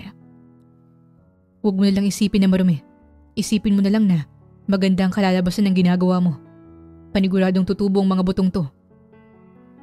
Tumango siya kay Jose at ngumiti. Tama ka. At isa pa, masaya naman palang magtanim. Excited na ako kung anong klaseng bulaklak ang tutubo dito. Ngumiti ng malawak si Jose sa kanya Habang sumasang-ayon sa sinabi niya, inayos pa niya ang paglalagay ng lupa na para bang nag-i-sprinkle siya ng asin. Tapos na ako. Anong susunod? Diligan na natin. Ganun lang kabilis. Oo nga. May sprinkler ba tayo? Hose lang ang gamit ko sa pandidilig. Hindi pa ako nakakabili ng sprinkler. Kinuha ni Jose ang hose kung nasa nito nakalagay. Tsaka nito binuksan ang gripong nakakonekta dito. Ganito kung paano magdilig. Huwag lang masyadong marami sa isang lugar kasi baka malunod ang mga buto. Natawa siya sa sinabi nito. Seryoso nga ako. Kapag sobra, nakakamatay. Pero ito ang tinutukoy ko ha. Natatawang sagot nito sa kanya. Ikaw naman, tignan ko kung madali ka lang matuto. Siyempre naman, ako pa? Fast learner kaya ako. Kinuha ni Neva ang hose kay Jose. Tsaka niya to, pinakita kung paano siya magdilig. Hindi naman niya maiwasang ma-proud sa sarili nang makitang nakangiti at patango-tango si Jose sa kanya. Maya-maya pa tinuon niya kay Jose ang hose at binasa ito ng tubig. Neva! Natatawang sad nito habang binabasa pa rin niya. Labis na lang ang sigaw niya nang lumapit si Jose sa kanya. Jose! Wag! Sigaw niya nang kunin ni Jose ang hose mula sa kanya at binasa na rin siya. Malakas siyang tumawa nang makitang pareho silang basa. Lalo na't hindi pa rin siya tinatantanan ni Jose. Hindi naman malakas ang agos ng tubig at maingat rin siya nitong binabasa. Tumakbo na siya para makailag sa tubig. Subalit, mabilis naman siyang hinabol ni Jose. Tumigil ka na! Ako naman, pagantihin mo ako! Sigaw pa niya habang tumatakbo pero hindi nakinig si Jose sa kanya. Nagulat na lang siya nang mahawakan ni Jose ang bewang niya't napalapit siya dito. Biglang bumilis ang tibok ng kaniyang puso, lalo na nang makita niya itong tumatawa pa. Bakit nararamdaman ko to? Parang tumigil ang ikot ng paligid namin. Saad niya sa kaniyang isipan. Napabalik siya sa realidad ng basta iniuse silang dalawa. Mahigpit rin ang hawak nito sa bewang niya, kaya naman hindi niya maiwasang mapatingin sa kamay nito. Tama na, baka malunod tayo sa tubig. Pagbibiro pa ni Jose nang itutok nito ang hose sa damo. Sorry at nagkulit ako. Masaya lang kasi ako. Sana hindi ka magalit sa ginawa ko sa'yo. Sinserong dagdag ni Jose. Bakit naman ako magagalit? Masaya nga ako eh. Nag-enjoy ako sa pagtatanim. Maligo ka na at magbihis. Ayusin ko lang to dito. Sabihan mo ako kapag tapos ka na. Nakangiting sad ni Jose sa kanya. Kahit gusto pa sana niyang manatili, ay tumango na lang siya at ngumiti rin dito. Pumasok na siya sa loob at naligo. Habang nakatingin siya sa salamin, ay napangiti siya. Hindi na siya sa Neva noon na burara, na magulo at makalat ang paligid pagkatapos maligo. Kahit papano ay may natutunan na rin ako kay Jose. Isang araw, naabutan na lang siya ni Jose na naglilinis siya sa bahay, kaya naman ay nagulat ito. Naglilinis ka? Bakit hindi mo sinabi sa akin para ako nang maglinis dito? Hindi, okay lang. Gusto ko lang maglinis ngayon eh. Sagot pa niya habang nagva-vacuum. Anong pwede kong may tutulong sa'yo? Siguro, gumawa ka na lang ng snacks. Natatawang sambit niya. May partikular ka bang snacks na gustong kainin? Surpresahin mo ko. Nakangiting tumango si Jose sa kanya at nagpunta na sa kusina. Ipinagpatuloy lang ni Neva ang paglilinis hanggang sa natapos na rin si Jose sa paggawa ng snacks. Huminto ka muna. Nandito na ang merienda. Kaagad nagpunta si Neva sa counter table ng kusina, tsaka siya umupo dito. Tumabi naman si Jose at nakangiting tumingin sa kanya. Healthy burger kasi. Talong ang ginawa kong patty. Hindi sa burger nakatuon ang atensyon ni Neva, kung hindi nasa french fries na naging hugis puso. Napalunok pa siya habang tinitignan nito at bumibilis rin ang tibok ng kaniyang puso. Nasurpresa nga ako. Saad niya sa kaniyang isipan. Neva, okay ka lang ba? Nakatulala ka kasi sa pagkain eh. Napakurap naman si Neva nang mapagtanto ang sinabi ni Jose. Ha? Oo naman. Kain na tayo. Tumango naman si Jose sa aya niya. Ngunit bago pa yon, ay nilagyan pa nito ng ketchup ang plato niya. Enjoy, Neva. Nakangiting sambit nito sa kanya. Kinuha niya ang burger tsaka tinikman. Nanlaki naman ang mga mata niya dahil masarap ang ginawang burger ni Jose. Bakit isa lang ang ginawa mo? Ito, tikmam mo rin ang gawa mo. Saad pa niya, tsaka niya sinubuan si Jose. Wala sa sariling kinagat ni Jose ang burger, tsaka ito napatitig sa kanya. Mabilis nitong inuya ang kinain niya at lumunok. Masarap ang gawa mo, no? Masiglang tanong niya. Oo, alam ko. Nandun yung sa akin. Sagot ni Jose sa kanya at tinuro ang isang burger na nasa kawali. Napaubo naman si Neva nang mapagtanto ang ginawa niyang pagsubo kay Jose ng burger. Mabilis siyang binigyan ng tubig ni Jose at kagad niya itong ininom. Nagulat ba kita? Sorry. Hindi na ako nakasagot kasi pinakain mo na kasi sa akin ang burger. Okay lang. Sana sinabi mo sa akin bago ko tinikman ang burger. Kinakabahang sagot niya at bahagyang natawa. Tikman ko na rin ng fries. Dagdag niya. Gawa ko rin yan sa patatas. Kumuha ng isang pirasong french fries sa Neva, tsaka niya ito sinausaw sa ketchup. Nang matikman niya ay nag-thumbs up siya kay Jose dahil gaya ng burger ay masarap rin ito. Ipinagpatuloy niya ang pagkain habang nakatitig lang si Jose sa kanya dahilan para mailang siya ng konti. Hindi ka ba kakain? Tanong niya dito kahit puno ang bibig niya. Napatawa naman si Jose sa kanya. Ang cute mo. Mabilis niyang nalunok ang kaniyang kinain, tsaka siya sininok. Uminom ka muna ng tubig, sinisino ka. Saad nito sa kanya, tsaka siya nito binigyan ng tubig. Kagad niya itong ininom, tsaka siya humarap kay Jose. Sigurado ka talagang hindi ka kakain? Busog na ako habang tinitignan kita. Napairap siya dito. Seryoso ako, Jose. Sambit niya at kumain ng fries. Seryoso rin ako, Neva. Nakakatuwa kang panoorin. Napatingin ng diretso si Neva kay Jose habang bumibilis ang tibok ng kaniyang puso. Hindi niya alam kung maniniwala ba siya dito o kung hindi. Pero sa nakikita niya, seryosong seryoso at sincero ito kung makapagsalita. Ewan ko sa'yo, maiwan na nga kita. Akmang aalis na sana si Neva, subalit biglang hinawakan ni Jose ang braso niya at hinila siya papalapit dito. Nagkalapit ang mukha nila sa isa't isa. Kinakabahang napatitig si Neva sa mga mata ni Jose. Gagalaw ba ako? Iiwas ba ako sa kanya? Pero hindi ko kaya. Hindi ko maalis ang titig ko sa kanya. Sambit nito sa kanyang isipan. Napalunok siya habang nakatingin sa mga mata nito at nilapit ang mukha nito sa mukha niya. Bigla na lang inangat ni Jose ang isang kamay niya at pinahiran ang gilid ng kanyang labi. May ketchup ka sa gilid ng labi mo.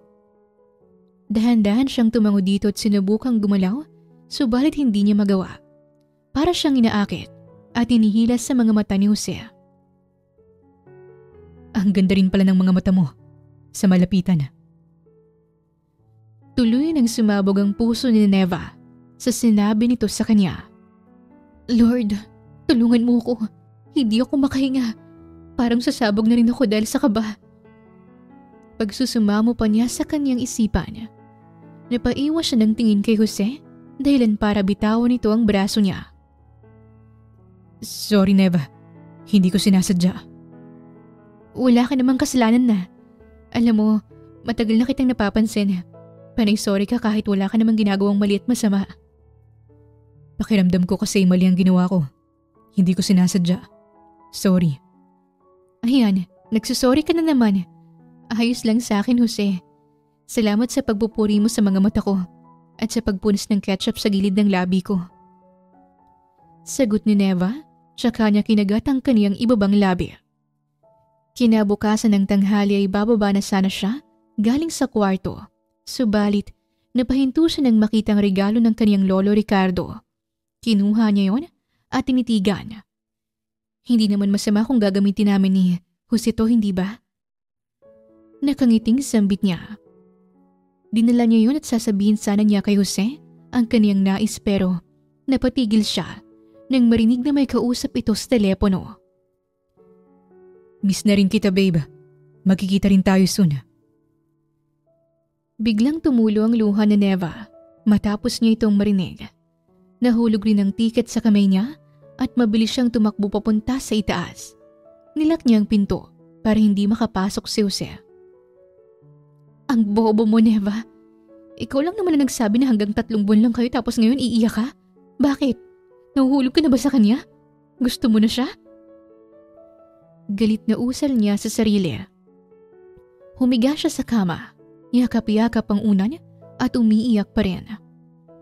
Akala ko pa naman okay kami. Akala ko may meaning ang lahat ng mga sinasabi niya sa akin. Ang mga titig niya, ang mga simpleng panlalambing niya. Ako lang palang tanga dito. Ako lang. Kinuha niya ang kanyang cellphone at tinawagan si Erised. Uminom tayo. Huwag ka na magtanong kung bakit. Sabihan mo rin si Enola. Sabi niya dito at mabilis na pinatay ang tawag. Nang mag-alas 6 ay nakabihis at nakaayos na si Neva. Nakasuot ito ng sexing damit at plakado rin ang makeup nito. Kanina ay hindi rin niya napansing umakyat si Jose sa kanilang kwarto. Kaya naman ay mas lalo lang siyang nainis. Huwag kang mag-alala, Jose. Magkikita rin kayo ng babe mo. Sambit pa niya bago bumaba. Nang bumaba siya, nadatnan niya si Jose na nasa kusina at nagluluto ng hapunan. Nang mapansin siya ay labis na lang ang pagtataka nito. May lakad ka? Hindi mo yata nabanggit sa akin. Lumingon siya dito at umirap. Huwag mo akong hanapin. Hindi ako uuwi. Kumunot ang noo ni Jose, tsaka ito lumapit sa kanya. Saan ka pupunta? May problema ba? Wala kang pakialam. Mabilis siyang lumabas matapos niya itong sagutin. Kagad rin niyang pinaharurot ang sasakyan papunta sa bar na palagi nilang pinupuntahan nila Erised. Oh, kamusta naman ang buhay, housewife? Bungad ni Erised sa kanya, subalit umirap lang siya dito. Huwag mo nga akong tanungin, hindi yan ang pinunta ko rito. Samahan niyo akong mag-inom. Kayo lang, may mens kasi ako pero huwag kayong mag-alala, sasamahan ko pa rin kayo. Sagot naman ni Enola. Tumangon na lang si Neva at nagsimula ng uminom. Hindi na rin siya tinanong pa ni Erised at sa halip ay sinamahan siya nitong magsasayaw sa gitna. Nang maghating gabi, ay inihatid na siya ni Enola sa bahay nila. Sabi ko naman sa'yo na wag mo kong ihatid dito, Enola. Lasing na saad niya. Tumahimik ka nga, V. Pumasok ka na sa loob dahil kailangan ko pang ihatid si Erised. Kumaway na lang siya dito at tuluyan ang pumasok sa loob. Gumapang pa siya habang paakyat sa hagdanan dahil sa kalasingan, pero buti na lang at nakabot siya sa kwarto. Nang makapasok siya sa loob ay bumungad sa kanya ang natutulog na si Jose. Subalit wala itong suot na pang-itaas na damit. Hay, bakit siya dito humiga? At topless pa siya. Lasing na wika niya sabay ngisip. Hindi niya alam kung bakit bigla na lang nag-init ang kaniyang pakiramdam habang pinagmamasdan ang katawan ni Jose. Sumampa siya sa kama at hinimas niya ang katawan nito. Ang hindi niya alam ay lasing rin si Jose at kakauwi lang din ito dahil nakipag-inuman si Ricardo dito. Napagalaw si Jose sa haplos niya. Hinawakan rin ang kamay niya. Pareho silang wala sa tamang pag-iisip dahil sa tama ng alak. Napangisi na lang si Neva nang bigla siyang halikan ni Jose sa labi na siyang mabilis niyang tinugunan. Para sila lang uhaw na uhaw sa isa't isa dahil hindi bumuwag ang mga labi nila. Humalinghing pa si Neva nang halikan ni Jose ang liig niya. Dahan-dahan rin siyang hinuhubad nito at sa hindi inaasahan, may nangyayari sa kanila ng gabing yon. Kinabukasan ay gulat siyang nakatingin sa kaniyang sarili. Nang magising siya, nakayakap si Jose sa kanya habang mahimbing itong natutulog sa tabi niya. Anong ginawa ko kagabi? Anong ginawa namin kagabi? Tanong niya sa kaniyang isipan. Bigla siyang kinabahan nang makita ang kaniyang suot kagabi na nasa sahig. Maging ang kaniyang bra at panty ay nandun rin. Lumunok pa siya bago tinignan ang katawan sa nakatakip nitong kumot. Anong ginawa ko? Saad pa niya nang makitang wala siyang ni isang saplot. Sakto namang nagising si Jose at nagulat rin sa kaniyang nakita. Anong nangyari kagabi? Nag-aalalang tanong nito sa kanya habang hinihilot ang ulo. Yan din ang tanong ko sa sarili ko. Lasing ako kagabi. Ako rin. Kasi nag-aya na makipag-inuman si Ricardo sa akin. May nangyari ba sa atin? Mabagal na tumango si Neva kay Jose na hindi ito tinitignan. Nasapo naman ni Jose ang kaniyang noo. Nagsisisi ka ba na may nangyari sa atin? Hindi. Pero gusto ko lang mag-sorry sa'yo. Dapat ang bagay na yun ay kailangan ng permiso mo. Dahil nire-respeto kita. Hindi ko rin matandaan ang ginawa ko kagabi. I'm sorry, Neva. Kalimutan na lang natin ang nangyari, Jose. Madali lang naman siguro yun kasi wala tayong naaalala. Matapang na sambit niya dito, subalit ang totoo ay may konting naaalala si Neva. Tumango naman si Jose sa kanya bilang pagsang-ayon dahilan para masaktan siya. Hindi niya alam kung bakit ngunit nakaramdam na lang siya ng kirot sa dibdib niya. Tatayo ako, gagamitin ko yung kumot. Takpan mo na lang ng una niyang mo. Nang hablutin niya ang kumot ay mabilis namang tinakpan ni Jose ang pribadong parte niya. Matatawa sana siya subalit mas nanaig pa rin ang kirot sa kanyang dibdib. Simula nun ay naging awkward na silang dalawa. Minsan ay naiilang na rin si Neva kapag tinitignan siya ni Jose. Isang araw, habang nanonood siya ng TV sa sala, ay tumabi si Jose sa kanya. Tahimik lang itong nakaupo ngunit hindi siya mapakali nang titigan siya nito. Bakit niya ba ako tinititigan? May dumi ba sa mukha ko? Kumalat ba ang maskara ko? Tanong niya sa isipan. At dahil okupado ang kanyang isipan, ay hindi niya narinig ang sinabi ni Jose na kukunin nito ang remote na nasa kabilang side niya. Bigla na lang bumilis ang tibok ng kanyang puso nang nagkalapit ang mukha nilang dalawa. Napatitig siya sa mga mata nito, subalit hindi nakaligtas ang kanyang tingin sa labi ni Jose. Mabilis niyang iniwas ang kanyang mukha dito habang kagat-kagat ang labi niya. Sana sinabihan mo kung kukunin mo yung remote. Naiinis na side niya dito at nakatingin sa TV. Sinabi ko naman sa'yo pero hindi ka nakinig. Sorry. Malambing na sagot ni Jose sa kanya. Kitang-kita pa niya sa kanyang peripheral vision na nakatitig ito sa kanya. Subalit, hindi na lang niya yon pinansin pa. Anong gusto mong kainin natin na snacks? Tanong ni Jose sa kanya, ngunit hindi siya lumingon dito at hindi niya rin ito sinagot. Neva, nakikinig ka ba sa akin? Malambing na dagdag ni Jose.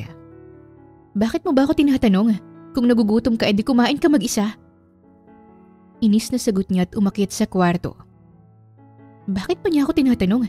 May babe naman siya. Nakakainis. Nang gumabi, ay bumaba na siya para uminom ng gatas. Nang matapos ay hinugasan niyang baso subalit, nagulat na lang siya nang bigla siyang yakapin ni Jose mula sa kanyang likod. Sorry kung may nagawa man akong mali. Hindi ko alam kung bakit ka nagkakaganyan. Kung meron man akong nagawang mali, sana patawarin mo ko. Malambing na wika ni Jose. Napapikit si Neva at dinaramdam ang yakap ni Jose. Pero pumasok din sa kanyang isipan na baka nagkukunwari lang ito. Jose, ano ba? Wala kang respeto. Bakit mo ko niyakap? Lumayo ka nga. Saway pa niya dito at lumayo. Sa susunod, Wag na wag mo akong hahawakan. Nang sumunod na mga araw, ay tila masamang pakiramdam ni Neva. Palagi siyang walang ganang bumangon at gusto na lang niyang matulog buong araw. Isang araw, nang magising siya ay bigla na lang nagpunta sa banyo at nagsuka. Anong nangyayari sa akin? Tanong niya sa sarili. Sobrang late rin ng mens ko. Hanggang ngayon hindi pa ako nagre-regla. Dagdag niya. Bigla siyang kinabahan. Isa lang ang paraan para malaman ko kung anong totoo. Nang magtanghali, umalis siya nang makitang natutulog si Jose sa sala. Nagpunta siya sa pharmacy para bumili ng maraming pregnancy test para makasigurado. Nang makabalik siya sa bahay, ay kagad siyang nagpunta sa banyo ng kanilang kwarto. Negative lahat, please. Dasal pa niya habang hinihintay ng resulta. Makalipas ang ilang minuto, ay muli niyang tinignan ang mga pregnancy test. Bigla na lang siyang napaupo nang makitang positive ang lahat ng mga yon. Buntis ako? Napaiyak siya habang hinihimas ang tiyan niya. Baby, anong gagawin ni Mami? Paano kapag nalaman ng papa mo tapos hindi ka niya magustuhan na tanggapin? Mangiyak-ngiyak na wika niya. Lumabas siya sa banyo dala-dala ang mga PT pero nagulat siya nang makita si Jose na nasa loob ng kwarto. Okay ka lang ba? Nag-aalalang tanong nito nang makitang may luha pa sa kaniyang mga mata. Tinago niya mga PT sa likod niya, ngunit huli na nang mapansin ito ni Jose. Ano yung hawak mo? Umiling siya dito at nagsimulang umiyak. Mabilis siyang nilapitan ni Jose at niyakap. Bakit? May nangyari ba? Pwede mong sabihin sa akin. Makikinig ako. Saad nito habang hinihimas ang buhok niya. Buntis ako. Napakala si Jose sa pagkakayakap sa kanya at tinignan siya nito sa mata. Buntis ka? Tumango siya dito. Alam kong hindi mo matatanggap ang batang to. Huwag kang mag-alala. Napatigil siya nang yakapin siya ulit ni Jose.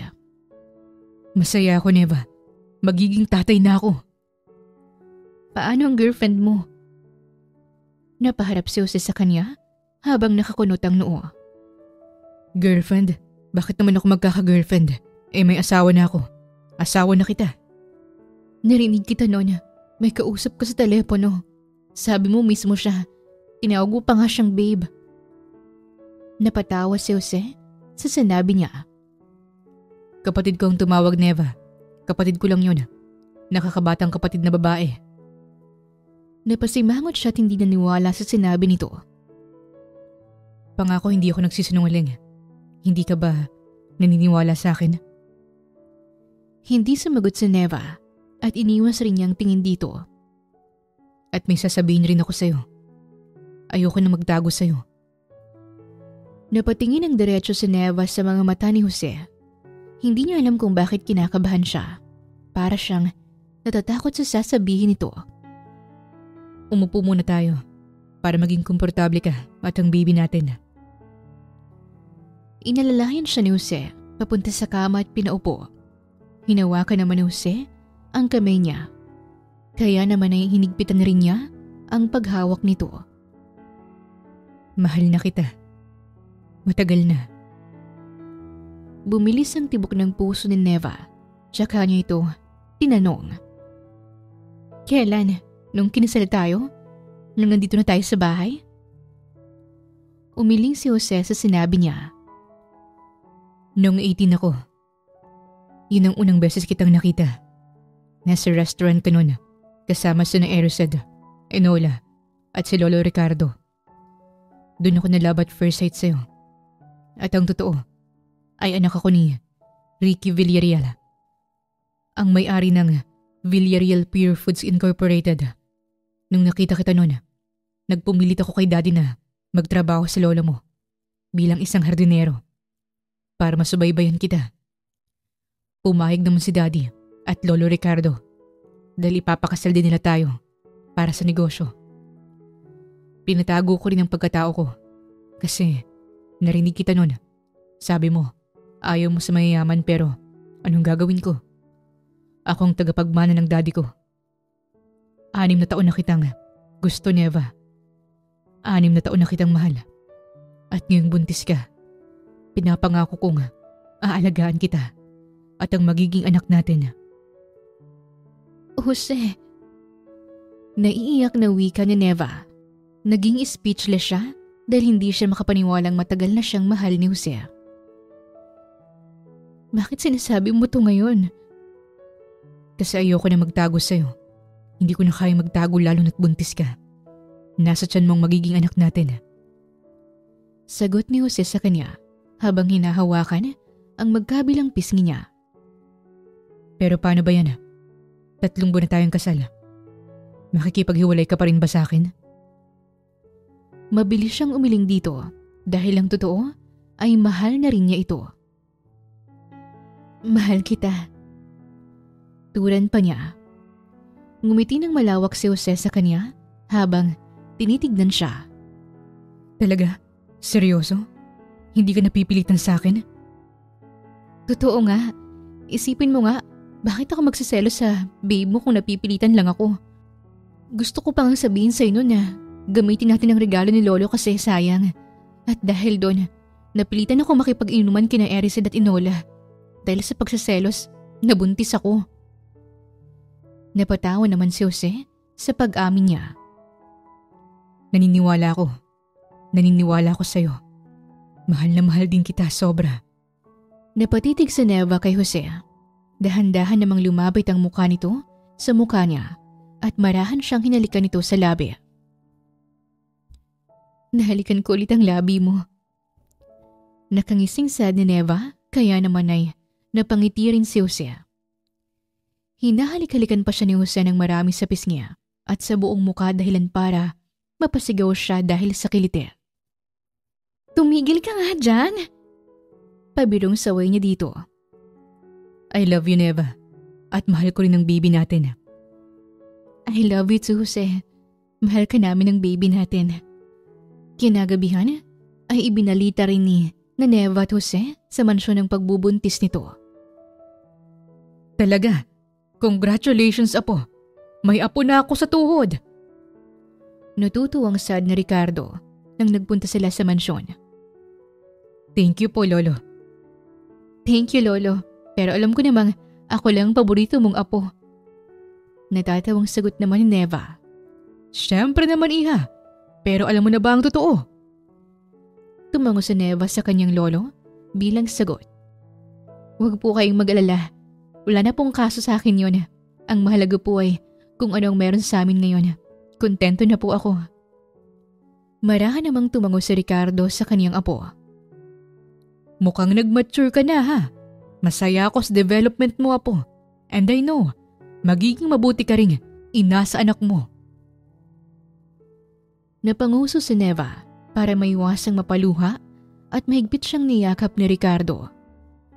Thank you for everything, Lolo. I love you. Gamitin na kaya natin yung binigay na regalo ni Lolo sa atin. Hindi pa naman malaki ang tiyan ko. Suwestyon ni Neva. Kasalukuyan silang nasa sala ng kanyang asawa habang nanonood sila ng pelikula. Magkahawak ang kanilang mga kamay at nakasandal pa si Neva sa katawan ni Jose. Baby, gusto ko mang punta natin ng Europe. Mas mabuting dito na lang muna tayo. Nag-aalala ako sa safety mo. Sa inyo ng anak natin. Pero kasi gusto ko. Malambing na wika niya. Pero mas maganda kung magpunta tayo doon nakasama ang anak natin. Malawak ng ngiting sambit ni Jose. Napangiti naman si Neva at tumango sa kaniyang asawa. Tama ka. Mas magandang tayong tatlang pupunta doon pero matagal pa nga lang. May oras at pagkakataon naman ng lahat, baby. Ang sa ngayon, kailangan nating mag-ingat muna. Okay ba? Tumango siya sa kanyang asawa. Napangiti naman si Jose sa kanya at marahang hinalikan ang kanyang noo. Makalipas ang 8 linggo, ay nagpunta sina Jose at Neva sa OB-GYN para magpa-check up at magpa-ultrasound. Kinakabahan po ba kayo, Mrs.? Tanong ng doktor kay Neva. Hindi naman po. Alam ko kasi na kasama ko ang asawa ko. Nakangiting sagot niya. Ako po yung kinakabahan, Dok. Sambit rin ni Jose dahilan para mapatawa sila. Ito ang baby niyo. Ang liit pa niya. Oo nga. Hi baby. Nandito si Mommy at Daddy. Pinarinig din sa kanila ng doktor ang heartbeat ng baby nila dahilan para masinigpitan ni Neva ang paghahawak niya sa kamay ni Jose. Nakaka-overwhelm pala. Naluluhang saad niya. Oo, lalo na kapag first time mo. Kaya i-advise na alagaan mo ng mabuti ang sarili mo. Umiwas ka sa stress at maging masaya ka lang. Sabay naman silang tumango ni Jose at hindi nagtagal ay umuwi na rin sila kaagad. Ang cute naman ng baby natin, love. Wika ni Neva sa kanyang asawa habang tinitignan ang litrato ng ultrasound. Akalain mo yun, hindi pa nga natin matandaan kung paano natin siya ginawa pero ayun na siya. Natatawang sagot naman ni Jose sa kanya. Sigurado ka talagang wala kang maalala nun? Humarap na si Neva sa kanyang asawa habang nakaupo sila sa sofa. Oo baby, sobrang lasing ko talaga nun.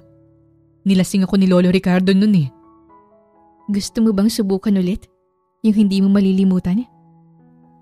Nangaakit na tanong ni Neva dito. Napalunok naman si Jose sa kanyang asawa. Tsaka siya nahihiyang tumingin dito. Baby, kakasabi pa nga lang ng doktor na alagaan natin ang sarili mo. Huwag matigas ang ulo, okay? Humagalpak naman ang tawa si Neva habang nakatingin siya sa kanyang asawa. Binibiro lang naman kita pero mukhang naaakit ka rin eh. Makalipas ang ilang buwan ay hands-on si Jose sa pag-aalaga kay Neva. Lahat ng gusto at cravings ng kanyang asawa ay binigay niya para lang hindi ito malungkot. Ayoko kitang makita ngayon! Umalis ka! Sigaw nito sa kanya. Baby, bakit naman? Nandito lang naman ako parati para sa'yo. Ayoko sabi eh! Umalis ka! Doon ka sa kwarto! Sunod-sunod pang hinagis ni Neva ang mga unan na nasa sofa sa kanya. Kaya naman wala siyang nagawa kung hindi ang umakyat sa kanilang kwarto. Anong nangyayari sa asawa ko? Pinaglilihinan niya ba ako? Maya-maya pa ay narinig na niyang malakas na umiyak si Neva. Dahilan para mabilis siyang bumaba at tignan ito. Baby, anong nangyari sa'yo? May masakit ba sa katawan mo? May gusto kong kainin at inumin? Malambing na tanong niya dito. Binigyan ng distansya ang kanyang asawa. Gusto kitang katabi, habi. Naiiyak na sagot nito. Natatawa siyang lumapit sa kanyang asawa, saka niya ito niyakap. Nandito na ako. Parang wala pang ang 1 minuto nung umakyat ako eh. Huwag ka nang umiyak. Nandito na ako. Hindi nagtagal ay nagsilang si Neva ng isang sanggol na babae at pinangalanan nila itong Sora Astrid. Sora Astrid Israel Villarreal. Nakangiting sad ni Neva nang makauwi na sila sa kanilang bahay. Sora means 7. Sinadya ko talaga yun kasi alam kong heaven ang ibig sabihin ng pangalan mo kapag binasa ng pabaliktad. Bukod kina Erised, Inola at Lolo, ikaw lang din ang nagsabi niyan sa akin. Bagay rin naman ang pangalan mo sa'yo eh. Neva Elowen, the love of my life and my best wife. Huwag mo na nga akong binobola, kakapanganak ko pa lang. Napatawa naman si Jose sa sinabi niya. Hindi naman yun ang ibig kong sabihin eh. Mabuti na yung malinaw, baby. Sabay silang napatawa at pinagmasdan ang anak nilang mahimbing na natutulog. Hi anak, ako ang mami mo. Ako rin ang daddy mo anak. Kamukhang kamukha ka naman ng mami mo. Mahal, alam mo ba kung sinong kamukha ng bata? Yun daw ang mas in love sa ating dalawa. Meaning nun, ikaw ang mas in love sa atin. Pangaasar ni Jose sa kanya. Nagkataon lang yun no? Sino kaya yung may gusto sa akin for 6 years? Siguro nung gabing yun, mas naakit ako sa'yo. Ah, ganun ba? Okay. Natatawang sagot ni Jose. Kinurot naman niya ito sa tagiliran at bago pa man ito magreklamo, ay mabilis niya itong hinalikan sa labi. Bawal magingay, baka magising si Sora. Malambing na sad niya at ngumiti sa kaniyang asawa. Makalipas ang 5 taon, ay napalakin na Neva at Jose ang kanilang anak na maayos at mapagmahal sa kapwa. Mommy, anong gagawin natin? Tanong ni Sora sa kanya habang papalabas sila ng kanilang bahay. Magtatanim tayo ng mga bulaklak? Sagot niya hawak-hawak ang kamay ng anak niya. Si Jose naman ay nandoon na sa hardin at naghihintay na sa kanila. Kumaway pa ito nang makita silang paparating ni Sora. Magtatanim tayo ng mga bulaklak? Bakit kailangan pa po nating magtanim? Si Lord naman ang gumagawa nito po. Inosenteng tanong nito sa kanila. Napatawa naman si Jose dito, subalit nawala rin yun nang tinignan siya ni Sora na nakabusangot. Mas maganda namang tulungan rin natin si Lord, hindi ba baby? Sagot naman ni Jose at tumingin ito sa kanya. Napasimangot si Sora, kaya nagtaka sila. May mali bang sinabi si Daddy? Bakit tinatawag kanyang baby, Mommy? Ang laki mo na. Hindi ka naman kagaya sa akin na baby pa eh. Pareho na silang natawa ni Jose sa kainosentihan ng kanilang anak. Kasi yun ang tawag ko sa mami mo, babe. Pero ang dami mo namang tanong. Ang talino mo talagang bata ka. Halika nga dito. Lumapit naman si Sora sa kanyang ama, tsaka siya hinalikan ito sa pisngi.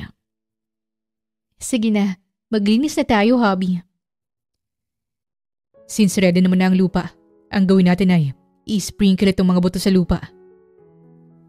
Binigyan ni Jose si Sora ng mga buto at ganun din sa kanya.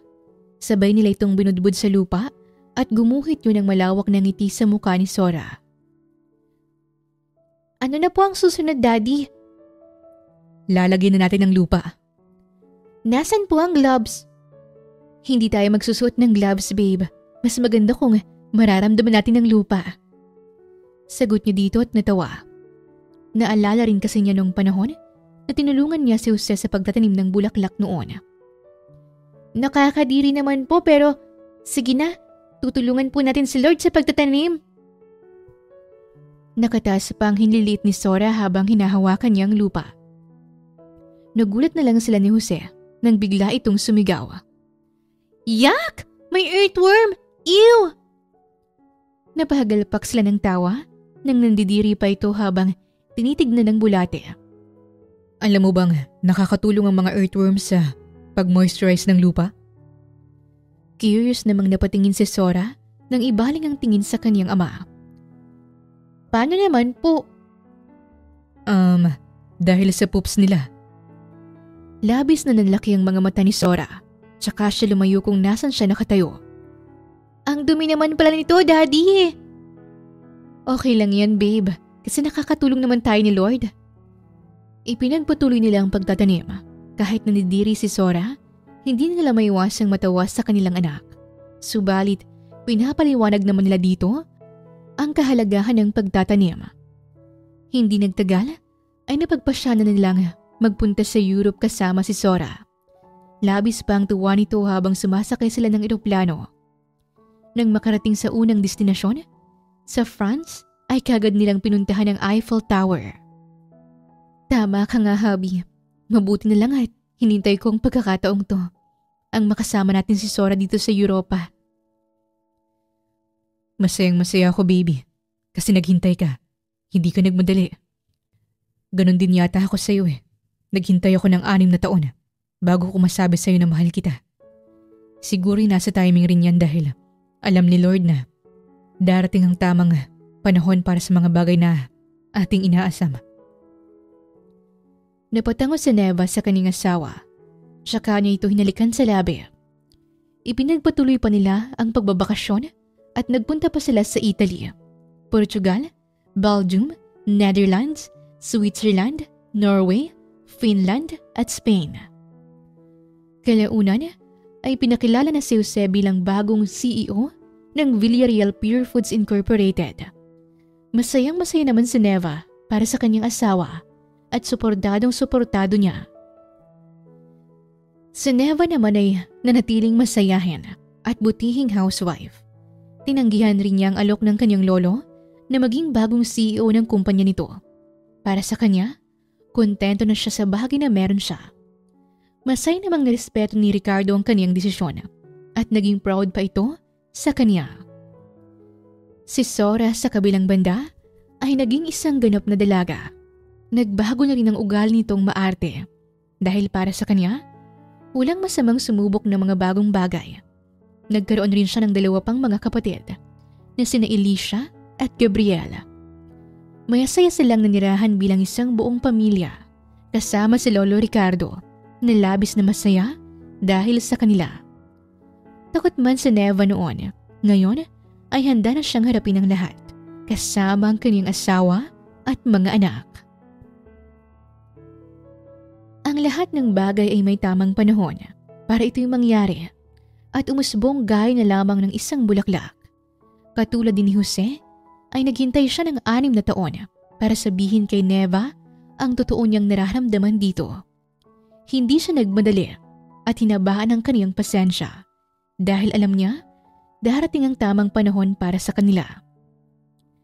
Sa ating buhay rin ay hindi maiiwasan ang pagbabago na ating nagagawa.